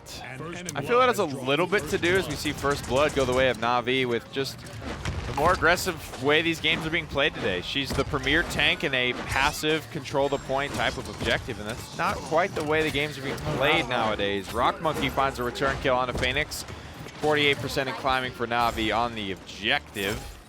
As Envy, even the slash line here. Creatives barks back, though, finds Hayes. And I think Lazy's probably going to be content to just sit here. He's got the stronger pocket heal and the only healing, as again, it was Mr. Hayes that just fell. Creatives back on the Bomb King, already having a great game last game, but bringing him onto what I would argue right behind Jag is probably his second best map in Bright Marsh. It's going to make a very difficult time to try and break him down. No one's really putting any pressure on him. Manara hadn't been able to touch the point really. It's 81 to 21. This is a double, damage dealer, luminary style composition. Random Noob needs to be able to get in there, find some assassinations. Imani, maybe find a big frost bomb. Something has to happen. It's not on Inara, it's really on Ash and Maeve, I think, to get in there, find that assassination, make a little bit of room for Imani to go to work as well. And one of the things you were saying that I think has slowed down. I mean, if you look at the first 2 games that Envy just come through and crash down through Na'Vi, it's all in their face. It's very aggressive style. It's much more what I'd expect to see out of, say, NIP right now than really anybody else. And now it's kind of slowed down. It's still aggressive between the 2 of them, but there's a little bit of, not fear, but just patience coming down. And not the kind that we've seen reward Envy in the past. This is patience where it's kind of giving Na'Vi the ability to set up and be ready for him. Eevee banned, Bomb King picked. A little bit of pressure put on Random Noob here today, but he's kind of brought out the Maeve. It's been his addition to the pool. I think everybody has had to kind of make adjustments. Every player in almost every role needing to play something else this season. 0-2 start for the Maeve. The only kill found so far was Phoenix by Rock Monkey. Tough start here for Random Noob. Played it once earlier in this set. Ultimate starting to fly. This one, good go. Stun, tried to set up the time and space, but Hayes just off the mark. And there's going to be a dome shield as well. To hear Barrick shout that one out. He does end up going down lazy, so either way, it's not going to be enough to save him. This is going to be very good saving grace right now for Envy.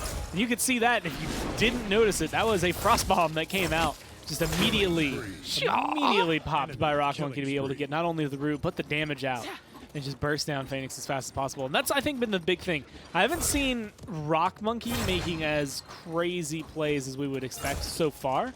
But admittedly, there's only been like 2.5 minutes of game time, so there's still a little more for him to maybe showcase. And Imani's honestly, she's kind of simple. Yeah, true. You pretty much just auto attack. Hit a frost bomb if you can. Right click whenever it's up. Reposition if you have to, but it's a big one, and then this. Kung Fu fighting, boys. We are Kung Fu fighting here. Yeah, like, this is not a crazy play type of character. This is a hit your shots kid type of character. You have your ultimate. It's the coolest ultimate in the game, for sure. But even that's just get over them and burn down. Like, it looks awesome, but admittedly, it just bursts. And the front line falls. Na'Vi will push it through. 2-0 start here on Bright Marsh. Bright Marsh is a very good map for Na'Vi. You got to be honest about it. And this is something we talked about. Yes, Envy take Na'Vi's map pick and their map pick, but it's like they're damn good at almost every map in the pool at this point. Any map that's realistic to be played here. Quick peek at the man himself. Creative's little stats here for you. 324 kills, 1.7 KDA, average DPS of just under 90K.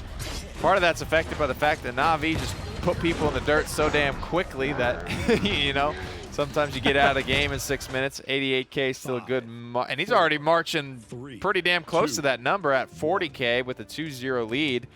After this round, he is just on pace. Creatives, what an incredible player. World's MVP of the year that he won it with Na'Vi. But here comes the big turnaround. Tail for Envy, the dragon soaring in. Where will it go, though? What angle will it have? Well, it's trying to take a little bit of a peek. It just got demolished. Those last, I want to say 2 shots from Cassie just made the health bar disappear. Random Noob, Rubu, Creatives kills them both. And this is why the Bomb King has become deadly. This is why it's important to control this man. Early on, those first 2 games, him and Mutu didn't feel comfortable. Now they're locked in. Back.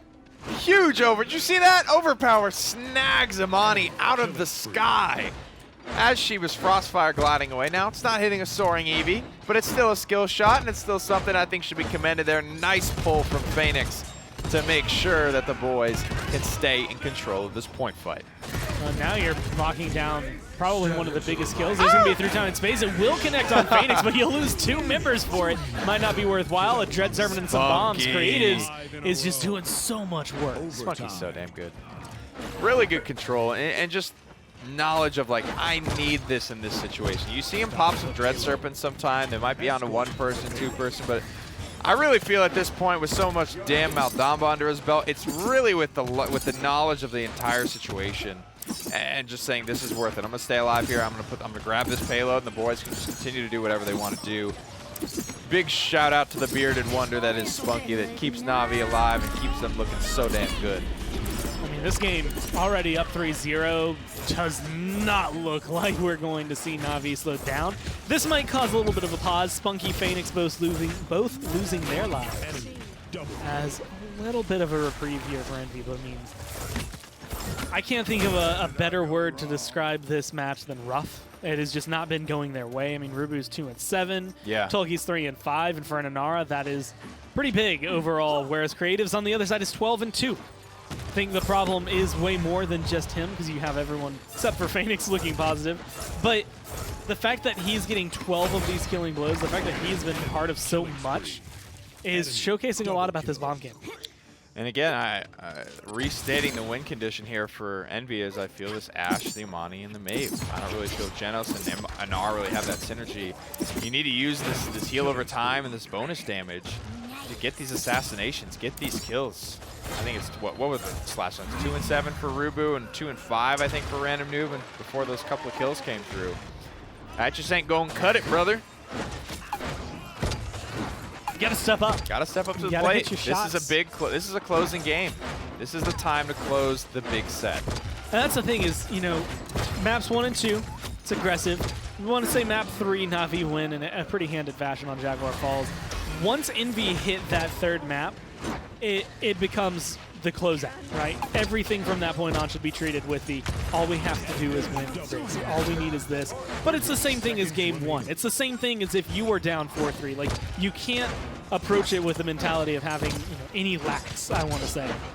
And I don't think they're doing so. I honestly think Na'Vi, just once their back's against the wall, they punch back twice as hard. That was a nice bomb there for sure. And the Wolves are backed into the corner. For the time being, Na'Vi have a chance to send this to Game 7 this round. If they can lock it in. 3, 2, 1 goes the countdown. And ignore Avante Dragon, something like that, as Imani summons the big bad man back to the battlefield to try and get some work done, but gets shut down almost immediately. Overtime will continue here. Envy lose the first man of this fight as well. Rubu will be respawning now. Here comes the seismic crash to slow this one down, but is it enough? Lazy gets obliterated into stardust, and I don't think he's going to be making it back to this fight. They've used 3 ults now on the side of Envy, and they got a single kill so far. They might be able to find another one right here onto Phoenix, and that's going to give them the overtime. It's going to give them the defense. It's not the first time that they have been down 3-1 in this set, but it is not getting any more comfortable for them every time they get back here. I mean, going to a point fight, comeback mechanic, I would argue, is a great equalizer. It's a great way to come in and say, you know what, it doesn't matter if we have been losing or, you know, if we come through. But you have to be able to stand on the point. That's the biggest issue. I don't think I've seen Envy, especially during the last fight, really have any presence where they could stand there. Toki's doing what he can, but again, I don't feel that there's a lot on his shoulders here. He's going to do everything he can, contest the point when possible, but he doesn't have a throughput healer. You know, there's a lot that he kind of has to just sit there and watch and control as best as possible, but it's on the R's, so to speak. Random Rock and Rube need to get this one done for the boys in black and blue. Comeback mechanic available. Wall goes up. Toki in a tough spot, running for his life early on. That's not the way you want to see it go. Well, there's going to be a King Bomb coming around. He's going to be able to get Tulki, lock him in the corner, but it's not going to find any kills. In fact, with that Void Grip, you might be seeing a death, and that is so big. Tulki kills off Creatus, but they still lose 2 on the side of Envy. Phoenix is low here. Lazy capturing and capturing away. What did we talk about? The constant, the ever-present threat on the objective. Kevin Jensen is always there. When you're creeping through the woods on a Tuesday night, Kevin's there. When you look over your shoulder and down a dark alley, Kevin is there, capturing the point for Na'Vi. Now he's transitioned it into a nice little zone. Dinks Imani off of her horse as Na'Vi locked down a quiet, calm, cool, and collected 4-1 victory on Bright Marsh to tie up the set 3 apiece. And just like that, this entire thing comes down to one map. It comes down to where Envy take it, how that draft will go, and how these teams will play when they meet themselves there. But I mean, that's such a big turnaround overall for Na'Vi to be able to go down 3-1 and claw back these last 2 maps. My last kind of quick thought is it's not a dominant draft, but Amani and Maeve are kind of new school picks for Team Envy. Maybe a little bit of discomfort there for Envy on Bright Marsh. Let's get it back up to the desk and hear their thoughts. Thank you, guys. And I'm going to give a bit of a callback to when it was 3-1 earlier in the set. I said a betting man would put their money on Envy. It's a good thing I'm not a betting man. Good thing, Dave. I'm never taking you to Vegas. You should not, because I would lose all of your money. At this point, though, it's in the air. It's tossed up in the air. It depends which Envy show up. It depends which Na'Vi show up. Right now, though, the momentum's all in Navi's favor. Can't deny it. That's a big 4-1 win. So not only do you take it to a Game 7, but that's not like a close win where Envy are like, we could have won. I mean, that was a blowout. And now Na'Vi are 1 win away with momentum at their back. I don't know. And what a great freaking 200 IQ play from Natus Vincere there in Phoenix. I mean, it's like one thing to ult because you see you can throw them off. It's another thing to ult because you got teammates there. It's another reason to ult because you know you're peeling for your team and can stay alive and win the 1v1 with like 30 to 40% of her health still there. Like, you still got to have a fight. You know what I mean? Expanding brain. Yeah, you're like, all right, I'm going to do 700. Then I have this much in the clip. I know Rock's a rotate. I have a battle shot. Like, you know, he's not maybe thinking all that in the minutia, but such a good use of that because most people would think, oh, I got to bring him to my teammates to kill him. He throws him immediately. A lot of people would have held him in that situation. Like, hey, I've got Rubu here. He's not fighting, and maybe Rock Monkey comes in, kills him. It's just such a smart way to play that. And that's what Na'Vi have done in getting the con. That was the value in banning the Eevee. They took away a comfort for Random Noob. They picked the Bomb King, which is his second comfort because Drogoz is clearly not what he wants to play or anyone wants to play in this set. And then they still give themselves a chance to have a off tank for Phoenix that can change the game, which is what he needs to do for this team. Rock Monkey he's always been a good Amani. Doesn't look like he changes the game on Amani a lot. Right. And that's where I've only really seen Tenor do that, where I say, wow, this guy's like another level Amani. He's good, but Nick mentioned something important.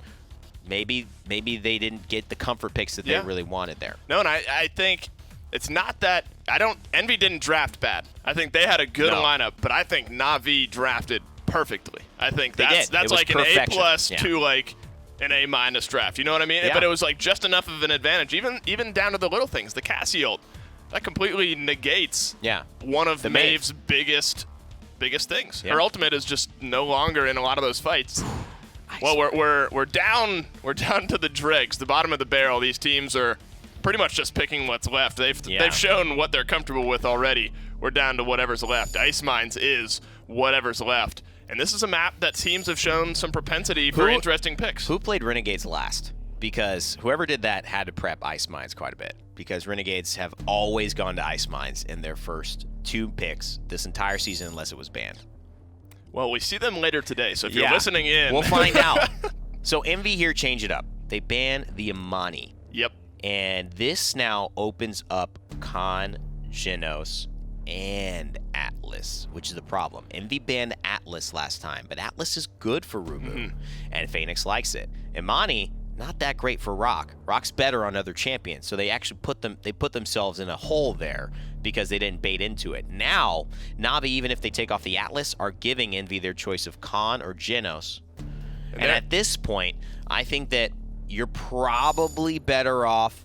Wow. So they call that bluff. Then they ban Barrick. So now Khan, Atlas, and Genos are on the table. So Envy are going to give up Khan and Atlas, or they're going to give up Genos Atlas, which is equally very dangerous. That's scary. That's scary. That's interesting. Well banned out. I mean, they went into bank time. They thought about that long and hard on the side of Na'Vi. They knew where they wanted to go. Khan, that's a great pick. I mean, that's a great first pick. But the downside is that what you left open, what you said, that Genos has been so impactful. Atlas has been so impactful. Those two still fully on the board here. I mean, Na'Vi are really playing this one, really drafting this one slowly. They're really taking their time to think through what they're taking, what they're getting. Wow. They end up getting the Inara, though. So, interesting on their side. They get the Atlas, which doesn't surprise us, but the Inara, I would say, does surprise us. Well, so now Genos is around. Is this a champion pool problem? I mean, Lazy obviously plays the barracks, so they banned him out. So I mean, I don't think Spunky... Did they take the Inara early for Lazy? Because I was thinking, what is Lazy going to play? Right. Like, what's Lazy going to play? Because he can't play Ashe and he can't play Atlas. I mean, it's not like he can't, but that's not what he's going to grab. Those are probably the 2 tanks you'd want, and you can go aggro. But Inara and her matchup on Khan, remember, she's the only champion he could easily just throw off. Yeah. Without having the chance to set back, rewind. Okay. That wasn't very nice. Genos maybe 3rd pick here would be huge for Envy. Come here, it's going to be the bomb king. So Genos, despite being 1st picked or 2nd picked throughout this entire set, and it looks like Na'Vi are going to go for Ying.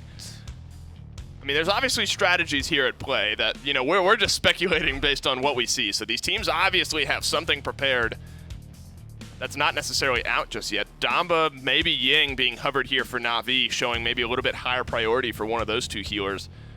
Pairing, I mean, if Genos goes through, Envy have Khan, Cassie, Bomb King, Genos.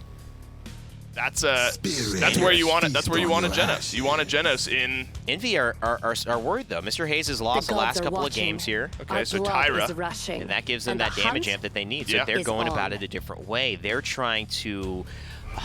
You have to pick their Genos? own version of Genos, but a damage version for Mutu and create. This is actually a really smart way to go about it because Inara can't keep up with a potential Genos damage amp. We talked about why, but now she can't, especially if somebody's Hunter's Do you Mark. have to pick Genos now if you're Envy? I mean, I want to say have to, I but think that they're going to now. Right. But they don't have to. And Mr. Hayes losing on Genos, it makes you think, should we go to Damba? Yeah. Dread, but now you don't have the opportunity. Ying, I guess, is the next where you would go. I mean, Genos likely will be the pick, but 9th pick Genos, I think, would have surprised all of us if we said, when we were saying, all right, you trade the Khan for the Genos. It is going to be the Ying. Well, Ying brings one special thing on this map, and it's that if you die quickly, you can illusory rift and dimensional link directly to your teammate. That's true. You're right. The other thing I smelled, and I didn't say it, but I said, maybe this pip is going to come out for Na'Vi. They're waiting too long, and the Genos is like actually really. I mean, this is a poker game. I actually love this so much because it's kind of like each team's raising each other. Oh yeah, Genos. Nobody picks Genos this whole game. Is it the pip that's going to come out? The Ying, we see the obvious impacts. I mean, I'm excited. I don't know. I'm just excited. I'm excited too. These teams are throw us through a loop. I mean, we expect Genos to be one of the top 3, if not banned, but not nowhere in the top 10. Dave, last thought.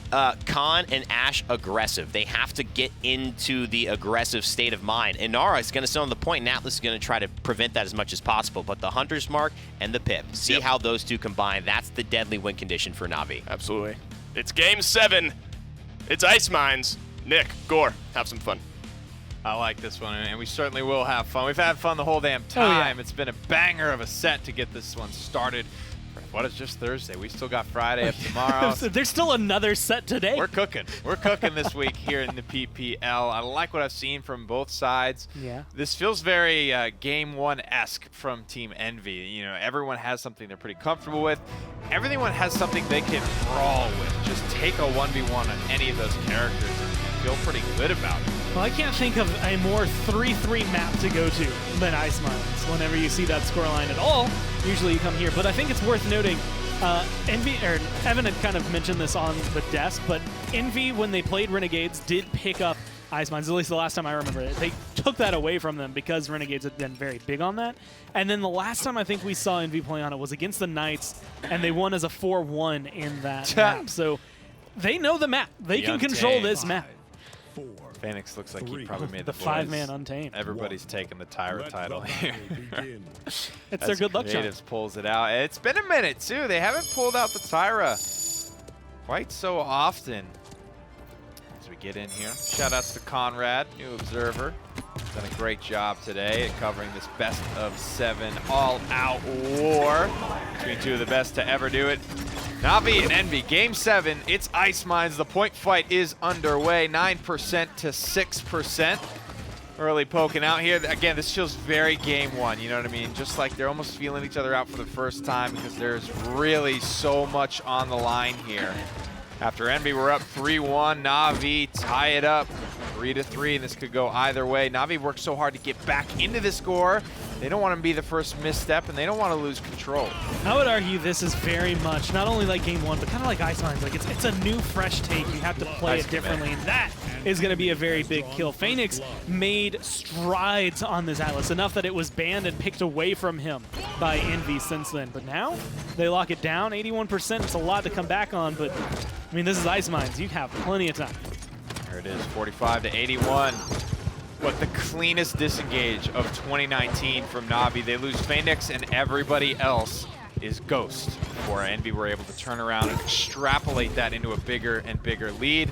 Damn near tied up on the objective, 84-84. It is all even here. First ultimate of the game, Scout and Illusory Rift. Dread Serpent, Crossfire, all being popped. Everybody wants to take control of Ice Mines early on. Nice stun on the objective from Lazy. Will open up the window for Creatives to find the first kill of this second engagement. Evil Mojo, just to make sure, the cherry on top. A King Bomb rolls through to try and even the score. It'll find one up to the high ground, and Mutu bounces himself off the map. A beautiful triple kill from Random Noob to try and keep this fight alive, but the war continues on the objective, And Mr. it's only Hayes. keeping it alive. He falls down, and I don't know if that's going to be enough. Just a little con here, left all alone. Has overpower Gore, will he use it? I mean, at this point, there's going to be one rewind, one Smoke step him back if that you comes got through. him, There, he's brother. gonna Get go, outta he's gonna here. fling him, but he rewinds onto the point. They capture it, and it doesn't matter to Phoenix. He comes in, he locks him down. There is incredible, incredible team play. Every single ultimate except for Exile and Assert Dominance is popped in the first round. 3 minutes and 20 seconds on the clock. Could we start it any other way? I mean, would you expect anything else at this point? I mean, you know Phoenix is sitting there, like, looking at that cooldown, just like, if I use it now, Hit me, I then dare it's you. nothing. But go ahead. And help me, another see one. what happens. Not only does he rewind himself back onto the map out of overpower, but now Phoenix has set back Ashe out of Assert Dominance, effectively diffusing two of the most important ultimates for Team Envy in one foul swoop, in one round of cooldowns. He's just laughed in the faces. Your front lines ain't got nothing on me. He has laughed in the faces of that Envy front line with their biggest, baddest resources. He spit on. A friendly reminder, Rock Monkey getting a triple kill there, but Random Noob had a triple kill right before that moment. Normally, on any map, and I'd say any other team, that is Envy coming in and capturing that point. And I think that's something that's so worthwhile to watch, is that these two teams, every single punch is going to be met with another punch. It's going to go back and forth until one just can't stand anymore. When you come to Game 7, it's endurance. When you come to Ice Mines, depending on how the map goes, it's endurance. This one typically goes 3-3. This entire set, well, until now has gone 4-2. So now being able to come through, this is just such a dangerous area, dangerous territory to be in. Creatives takes down Rubu with a nice little crossfire. He's found good value for both of those, and that is a hard ultimate to get value for. It's nothing. There's no defensive utility. You just move a little bit faster. You have unlimited ammo and increased attack speed. You are no more survivable than you were before you popped it. So it can be difficult to take somebody down, to find a window to just spray and pray, if you will. Creatives has done a good job. Tyra, again, not something Na'Vi or even really Creatives runs often. If anything, it's Phoenix that loves to get the chance to grab his favorite character. Creatives finds another 13 on the clock. Na'Vi starting to move. They've got Evil Mojo. They've got Exile, and they're going to burn it. Doing whatever they can. Exile, Rubu, once he comes back, everyone is just taking aim to try and lock him down. He's in a corner with a shield. Assert Dominance is going to come through, and there it is. The setback once again right into your death, and that is just what Phoenix has been bringing this entire set. The Atlas was impeccable on Jaguar Falls, and now Phoenix looks to make his name here on Ice Mines as well. Spunky gets yoinked, and he will be slain for it. Toki finds a good target that time. Cuts out the problem at its source. Rips it out, root and stem. No more sustain for Na'Vi. They are going to fall. The defense will hold. Big resources spent by either side, though, I have to say. Think, though, at the end of the day, there's just so much more used by Envy there that coming into this round without it, it's going to be hurting for them overall. This Bomb King, I thought this was it, man. I mean, this kind of play in literally any other scenario wins you a point. The fact that Na'Vi fought back from that is the veteranship and just the, I don't even know how else to describe it other than damn good play that they always bring. Good. And I mean, these numbers, like over 12K ahead just between the Bomb King and the Tyra. The fact that Na'Vi were kind of in the driver's seat that entire time is kind of baffling. Blistering pace set here on the damage charts, especially if you subtract out the 45 seconds of mid-round time that we just sat through. These guys are definitely on a big pace. 1,200 HP left in the tank for Random Noob. He can't push, he can't get aggressive. Map control starting to inch Navi's way, about 51% to 49%, but it's a margin nonetheless. Another crossfire comes out for Creatives. The fear is great from Spunky. Knockback is not enough to displace Phoenix off the map. He's confident enough to just charge it up. Evil Mojo misses, but so does King Bomb. A 1v1 will go the way of Pip, and everything else has gone the way of Na'Vi as well. 54% and climbing and a team fight win. The 5 for none trade that you really, really want on Ice You just Mine. love to see it. That's going to be a 78 turning into a point capture. Like, even if you were close, you wouldn't be able to touch down. And now you're getting dismounted. This is Na'Vi playing a map. And like you said, at this point, everyone knows it. But based on the history, the last few times I've seen Envy play here, I kind of expected this to be leaning definitely like more heavily in favor of the other way. It's pretty crazy. It's definitely coming down to the wire here. Team Envy and Na'Vi going at each other's throats with everything that they've got. Solid drafts on either side, but it just feels like Na'Vi have been in control despite all the aggression drafted from Team Envy. They haven't really been able to make much use of it. Why do you think that might be? I mean, this is just... I think the biggest issue is actually the aggression. You know what I mean? I think the fact that they're getting in, they're being maybe too far out of position, right? That it's kind of separating them. Like you said, like if you go back, let's look at the 1v1 between the Pip and the Bomb King. Evil Mojo misses, King Bomb misses. Both of those are going to absolutely swing things in your favor. But at the end of the day, Bomb King is in the middle of 4 members of Na'Vi after that versus Pip, who's hanging out with his buddies. Like, he's perfectly fine. And I think that's where the issue has been, is like, you're getting awesome triple kills from Envy. You're getting really solid moments, really good lockdown. But it's happening in some of the wrong ways. But it's like the only reason it's the wrong way is because Na'Vi are playing you to make it the wrong way. Yeah. It's so difficult. Ice Mines is tough, I feel, as well, to get like a team push. You know what I mean? There's like very few ways you can go. You can go through the little ski lodge, or you can go over on the dangerous side where you could potentially be knocked off in the patio, whatever you want to call it. I don't have a call out for that side of the map, but you know what I'm talking about. It's like which way do you go? There's not a lot of ways to move. No real ways to flank through there. It's like, it's tough. It's not an easy decision, especially Tyra market. You're not sneaking up on anybody from this Na'Vi roster. You could be walled off. You could be slowed down. Maybe the control composition just paying dividends bigger here on Ice Mines. I don't even see who he grabbed, but it honestly feels like it worked out better for Na'Vi, just repositioning at that point instead of finding an execute as we normally see with that ult. It's just kill after kill after kill here for Na'Vi. Yeah, they're rolling. And I mean, this is dangerous momentum to be not playing. An ultimate spent either. Assert dominance down, overpower down. 3 ultimates against 5.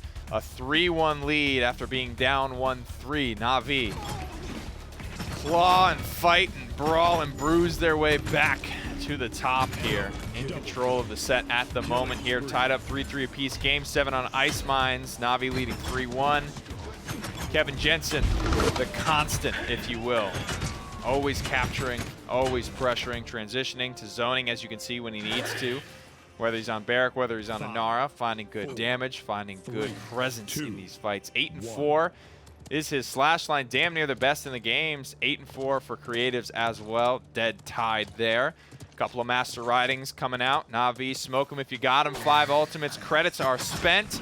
The lead is gained. If Na'Vi don't grab the initial kills here, this is probably it. I mean, they're going to be able to come through. That's going to be the illusory rift keeping Envy in the fight. But honestly, does it pop too soon? They're not getting aggressive with the King Bomb coming in, just trying to stay through, but admittedly not getting anywhere near enough. Rolls up, gets the stun, and immediately dies off. There it is, everyone popping their ultimate. Seismic Crash is enough damage to outright kill Rock Monkey. Lazy drops down the Warder's Field, deciding on what target he wants. Body blocking, boxing out this Khan. A little bit of girl power here on the objective, as it has been all Lazy all day long. The double aggro front line just not able to control the pace of Ice Mines. Now, this is what we talk about. Lazy's so good on the point, but transitioning into pressure, into zoning, is something he does extremely well. 90%, 93. It's stacking up. They got the exile. They're body blocking. That's a win. That is a big fat W after being down in a huge way this set. Na'Vi just climbed their way back.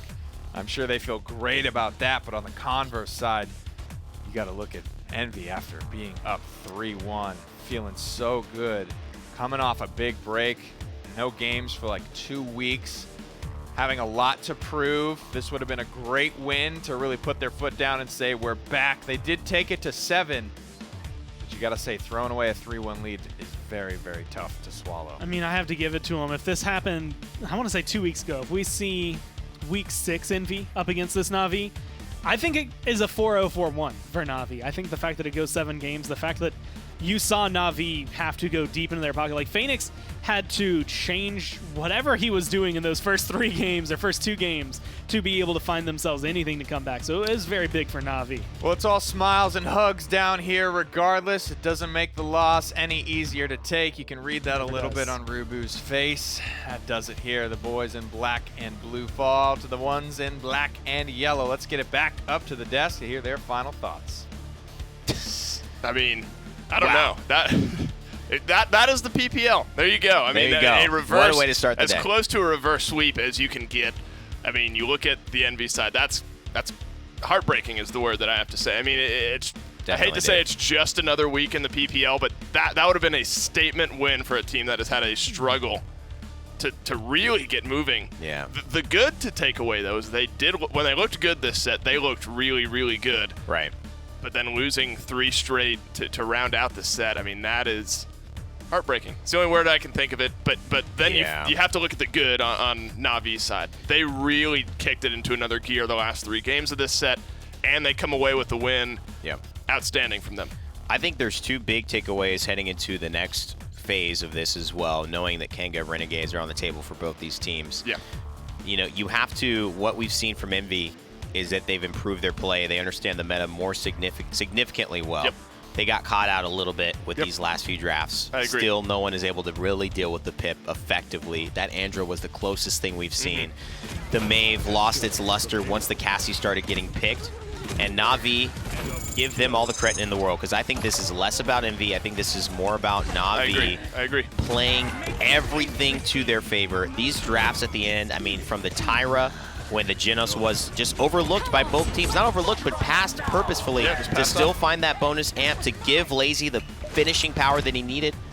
And to the clutch plays from Phoenix and Mutu all around, creative, spunky, they all were phenomenal today.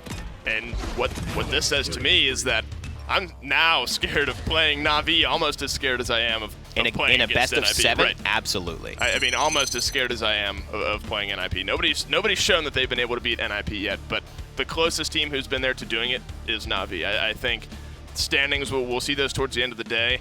Regardless of what the standings say, I think Na'Vi are playing like the second best team in this league right now. Yeah. They've lost a few games, but now the momentum's at their back, the wind is at their back, and they get a statement 3-game, I mean, as close to a reverse sweep as you can without it being a reverse sweep.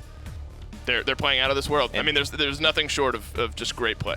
Yeah, nothing short of that. And these are the games that define your culture as a team. Not that they needed any definition, because they're already world champs, already world finalists, 2 times in a row. They're looking to get back for a 3rd this year, and they're going to have a lot of competition against them. But this is how you kind of tilt the season in your favor heading into the MSI. And I think you want to look at like mental. Bless you. You want to look at like mental toughness. I mean, I'm sure we'll hear some of their thoughts in this post-game interview, but that's like you take it 1 game at a time. That's how you have to do this. I mean, you're down 3-1.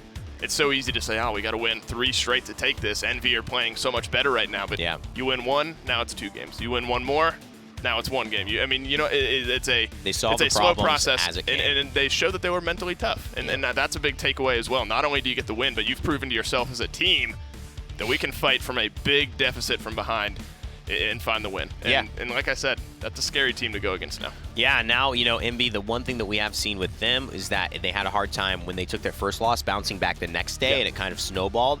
Hoping that they could just brush this one off and say, we played well, we did the right things, we got a little caught up, maybe there's another switch up if somebody makes that adjustment to us, because everyone's going to be watching for tomorrow. We know what to do with it, and otherwise, hopefully we could just close this one out. They had 3 chances to do it, so that's just going to hurt them tonight, but hopefully come back tomorrow stronger and a little wiser. And they have Kanga tomorrow. We're going to get a heat check on Kanga. We'll get a heat check. We'll get a heat check for Kanga after we'll go through this interview and stuff. But they have Renegades today, and that's now where Envy's eyes. It's hard.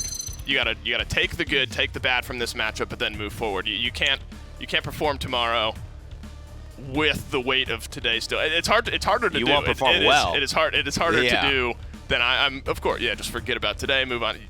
That's easier said than done. Yeah. But taking the good away, realizing that even though you come out on the shorter end of a 4-3, you took arguably the second best team in this league to 7 games, and they looked really good. But they're back in the winner's seat. Lazy and Phoenix sent it over to an interview to see how they're feeling.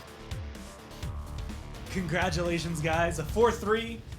Hard fought the entire way. And Lazy, I'm going to throw you right under the bus, because not only did you say that your heart's pumping, but you came in and there's just energy coming off of you from that win. And you were saying that there was a moment when it turned around, it kind of clicked for everybody and creative started popping off. Just walk us through Bright Marsh and how the team was feeling. It was 3-1 after Bright Marsh. In Bright Marsh, when Kratos got his BK, he was just popping off. He was just killing people left and right and just started screaming a lot. And it actually made the whole team pump up even more. So we got so much confidence back, and everything just went back. We started clicking together again. What happened at the start to put you guys 2-0 down in the first place? Was this a new reinvented Envy coming out more aggressive? What was it out of the gate, Phoenix? For us, it's basically just a slow start for us mainly. We needed some time to adjust, because every single time when we come to stage, we're used to being very confident, and this season has been rough for us with all the problems that we ran in early on, stuff like that. So we just need our confidence back, and when we play with confidence, we just play like we did the last few games. So you played them in week number 1, day number 1, I think that may have been, and now you've played them again. What are your thoughts on this Envy squad after kind of what has been a real tailspin season for them? They are still by far a top team. They're back, baby? Back to what they were, no, but they are definitely on the uprise. Well, a great win, guys. Congratulations on clawing your way back out of the 3-1 deficit. We're going to go throw it to a quick break before we get online with our next set. Brought to you by Evil Mojo, Hi-Res Studios, INAP, Respawn, SteelSeries, Alienware, and Skillshot.